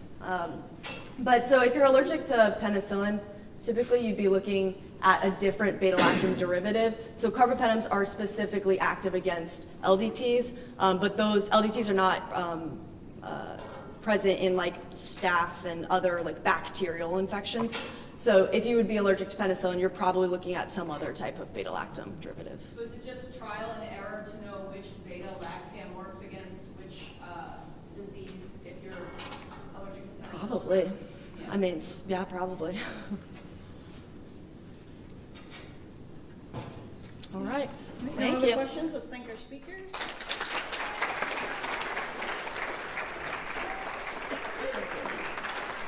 Oh.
Thank you so much for being here today. And as Dr. Schroeder said, I'm going to be talking about the macroeconomic implications of partial cryptozation. So some of you may have seen it on the news, but El Salvador became the first country to make Bitcoin a legal currency on September 7th of 2021.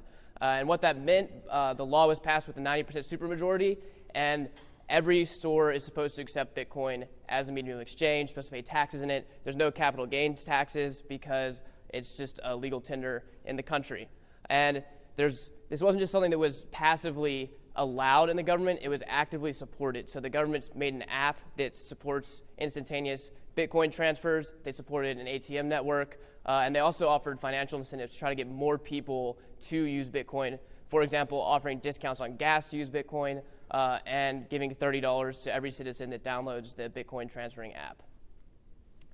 And immediately when this was announced, concerns were raised by international organizations, including the International Monetary Fund.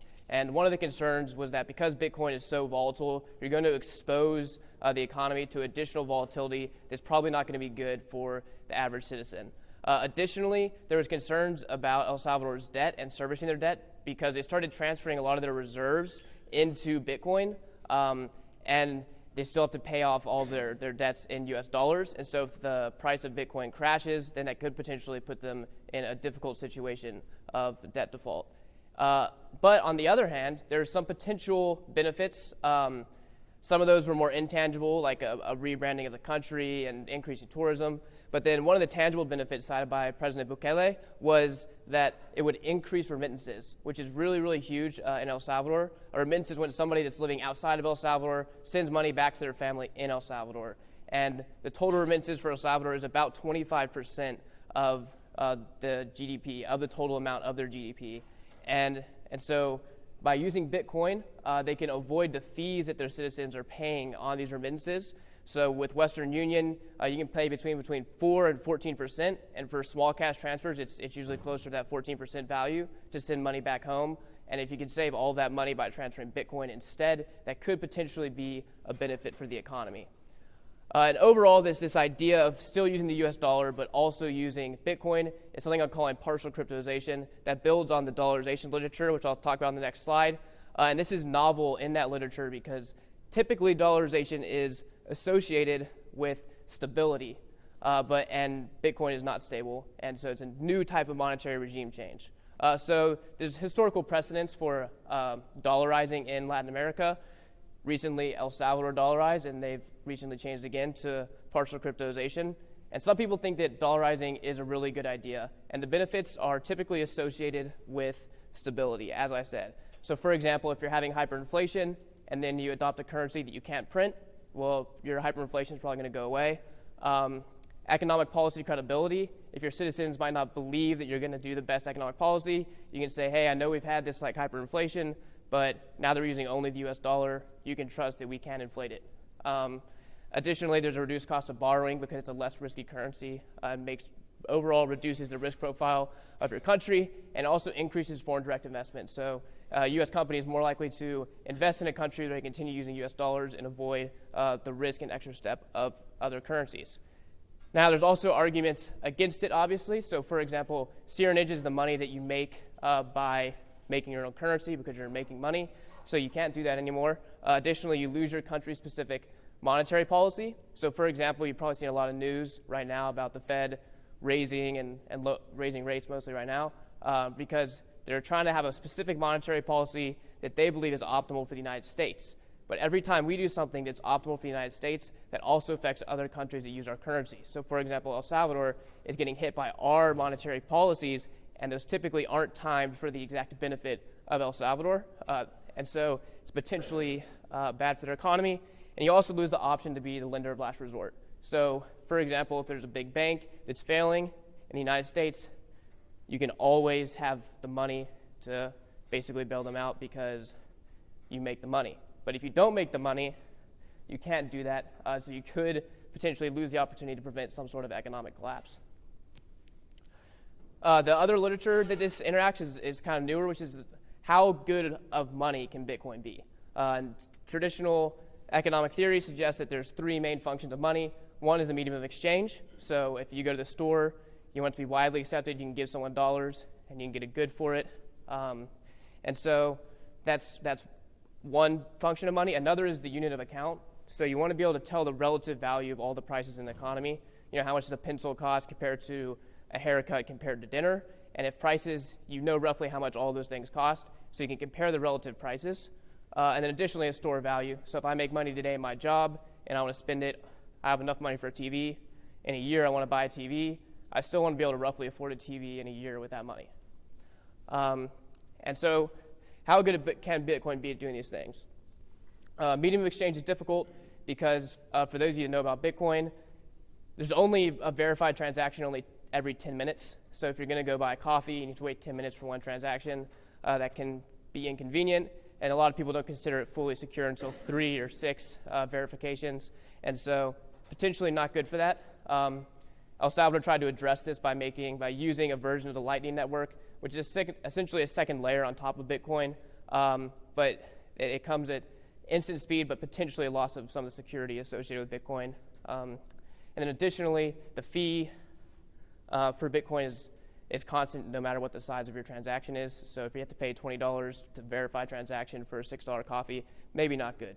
Unit of account, nobody knows how much stuff costs in Bitcoin, and the prices it would cost in Bitcoin changes every day. So that's difficult. And then store value, this was kind of a bet that El Salvador made. Maybe if the price of Bitcoin goes up, then it's a great store value. But if it goes down, it's a bad store value. So now to move on to what I actually do in my research. The first is to do a causal estimation of how Bitcoin adoption affected the creditworthiness of El Salvador. The second is to evaluate how it affected remittances. And I do this using a difference in differences methodology that I'll explain. And then the second part of my research is simulating macroeconomic effects using some of those things, those values that I derive from my causal estimation.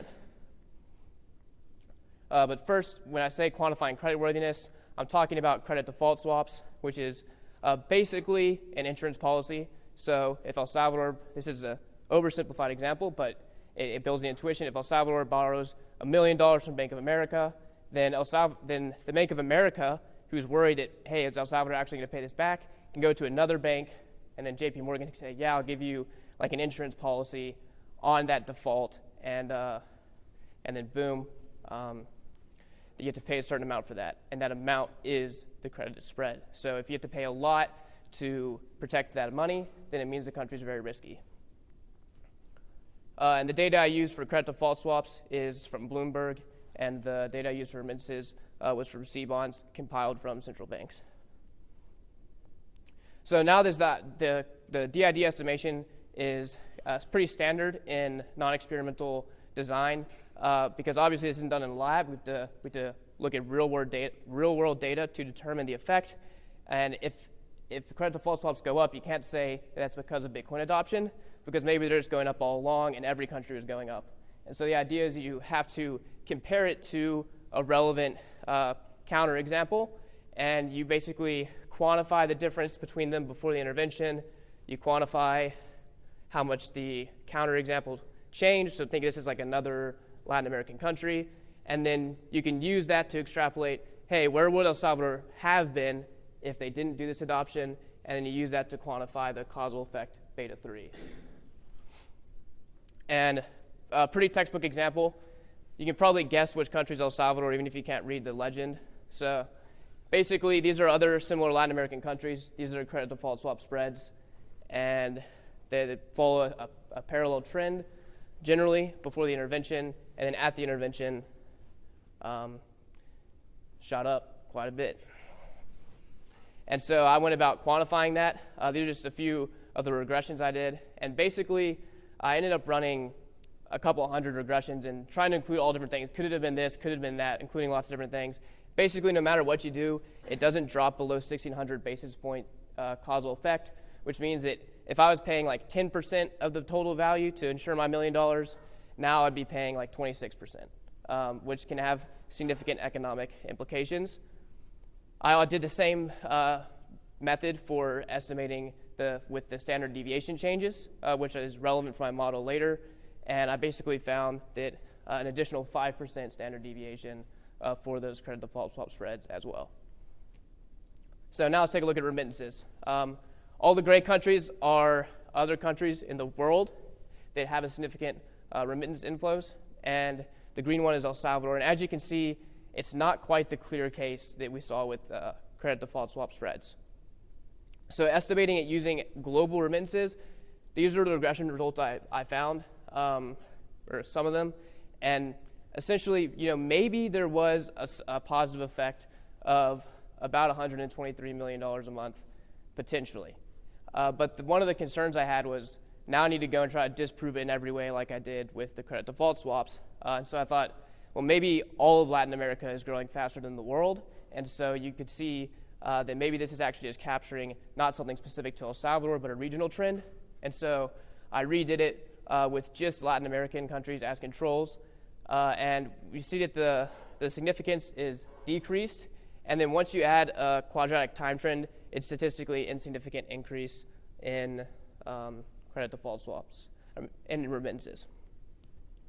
An additional technique people use instead of difference in differences is called the synthetic control method, where you construct a counterfactual using a weighted average of a bunch of other countries. And so you can see that they roughly mirror the same pattern before the intervention. And afterwards, again, they're close, and it's kind of choppy, so there could be a positive effect, but we're not sure if it's statistically significant. And then once again, if you add the quadratic trend, it is not statistically significant. So now I'm going to move on to my model, which a dynamic stochastic general equilibrium model is basically, it's a model of an economy where you take a bunch of principles of the economy, you model with equations, you calibrate those parameter values according to data, and then you run simulations. I use the Dynair package in MATLAB to do this. And I'm just going to talk about two of the features of the model that kind of build intuition as to my results.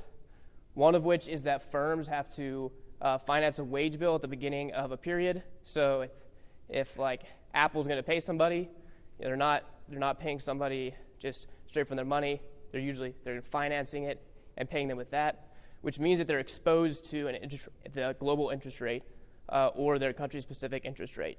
And in the case, yes, and that interest rate that the firm is facing is based on the whole total interest rate in the world plus a specific interest rate to that country, because it can be more risky. So it's more risky to lend money in El Salvador than the United States, so you get charged more interest. So you pay a higher interest rate. And if the risk profile of a country changes, it creates a shock in that interest rate, which makes it harder for firms to borrow money, which slows economic activity and decreases GDP. So this was the result of a shock to the country risk of El Salvador, which before partial cryptozation. So if they're just using dollars and they had some sort of shock, then this was the result. Basically, you can see that the blue line, this is a 1 standard deviation shock, so this is a 2.5% shock to the country spread. You see like roughly a 0.3% decrease in GDP and a 1% decrease in consumption. Versus after, and I know you're thinking it's the same picture. It's not the same picture, right? The scale's different. So in this case, GDP drops 1% and consumption drops 3%, a little over. And so that's actually roughly tripling the volatility of that drop. So overall, I find that Bitcoin adoption in El Salvador increased the perceived riskiness in the international financial market, and that this increases the borrowing costs faced by firms and the volatility of those costs, and this will increase the volatility of GDP in El Salvador. There's potentially a small positive effect on remittances, but it wasn't consistent with all the models I ran, and so I did not consistently find an increase in remittance inflows to El Salvador. So before I close, I'd just like to thank Dr. Schroeder for everything she's doing with the Trident program, my advisors, Dr. Rothert and Dr. McCoy, the Guevara family for supporting me and traveling with me to El Salvador to see the implementation, and my parents, because they're here and I love them. So.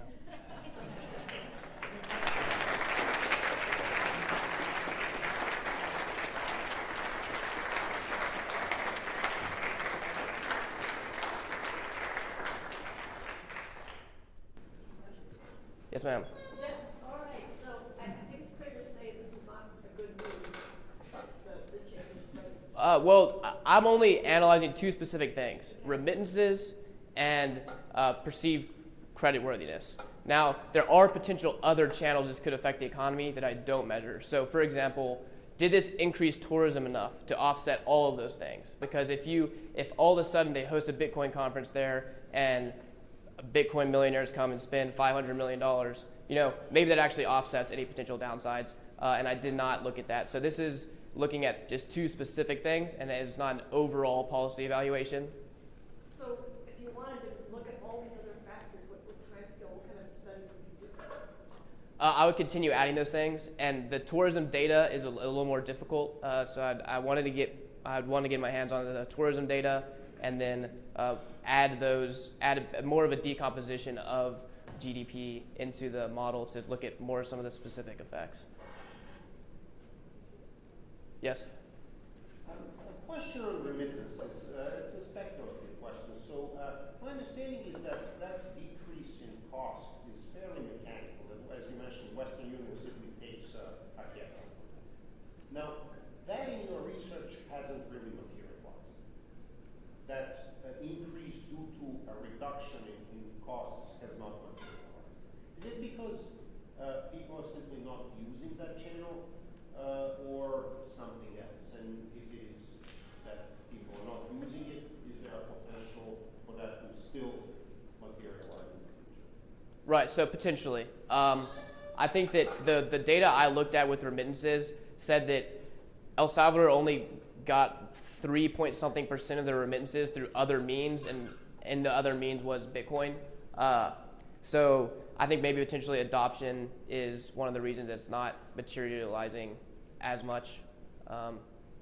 There's two parts to your question, though, right? I forgot the other one. No, that's really it. Just like a back of the envelope, if you take 10% transaction costs and you mentioned 25% of GDP, that's like a measurable percentages of the GDP that would come from reduction in those costs. Is that right. A reasonable way to think of that? Yes. Yes. Okay, thank you. Yes, sir. So it's weird. I just heard on the radio about this morning, I think. So is the government more interested in having this approach, or is a majority of the general local population also in favor of it? Because the people I heard on the radio this morning, they all said they hated this. Well, it's mostly the government, I would say. So there was basically there's a question of like why El Salvador, why did they want to do this? And I think there's a few factors. There was a donation to a charity in El Salvador in Bitcoin, and they said you can only spend it in Bitcoin. And so they tried to start a circular Bitcoin economy on a beach to be able to spend that Bitcoin. And then the President Bukele saw it, and he was like, oh, this is so cool, this is so innovative for El Salvador, we should make it for the whole country. And that's one option. He was able to do that because he recently consolidated political power. There used to be two parties, now there's one. But he has like 90+% approval rating. So in general, everyone still supports him, but the approval rating of the Bitcoin policy specifically isn't particularly high. Thank you. Are there still like entities selling the default swaps as the risk of default service? Yes, it just changes the price. So like if you're really high risk of default, then I might make you pay me 50%, so that if I make it through 2 cycles, I made all my money back, even if I lose eventually. So people will still sell these, but it's just a higher price, which results in a higher spread, which is what we saw in the graph. Yes, sir. I think a number of countries have introduced like a government-backed cryptocurrency, or one that may be tied to their already existing like national currency. Has anyone looked at what the economic effects of those have been, where it's not where you don't have some of the downsides because they can still use their central bank, but then you may have benefits like fees for remittances or for transfer things? Mm-hmm. That is something that's definitely being researched thoroughly. I know even the Federal Reserve, a speaker came here that's also researching that. And it's fundamentally different though, because from a monetary policy perspective, Bitcoin is controlled only by the free market. It's a fixed supply, and when demand changes, the price changes, and that's the monetary policy. So if you do like a central bank digital currency or something like that, then the government has full control over that money. And so from a monetary policy perspective, it's completely different. But it could solve the problem of remittance fees, so that is a potential benefit. But a lot of people see the reason for the creation of Bitcoin was distrust in government. So a central bank digital currency, a government crypto, is kind of an oxymoron, because the whole point that people made it was not to have the government do it. And now they have more control than ever, because every bank account would be like a master bank account. Did you study at all the effects on the GDP, not just the volatility, but if GDP went up or down since they took this approach, and how that compared to countries in the area that you could compare the GDP to? That's not something I really looked at. I mean, I preliminarily looked at the data, and I didn't really see a huge difference. It's not something I chose to pursue in this research, but it would be interesting. But the whole GDP is kind of hard, because there's so many effects that are affecting a GDP. But it is something I could look at using a similar methodology. And did it bring a lot of tourism? You were talking about the tourism. Did this bring a lot of tourism to El Salvador? It did. So they said tourism's increasing. I've seen a little data that suggested it has increased a little bit, but it's not of the magnitude of like hundreds of millions of dollars, because a lot of it is it's like backpack tourism. So it's like surfers and stuff coming in, and they spend a little bit of money, but it's not huge stuff. They had a Bitcoin conference that brought some bigger people in, but overall, when you look at the data, there's not like a huge spike in tourism. There's kind of just a little increase. If there are no other questions, let's thank our speakers.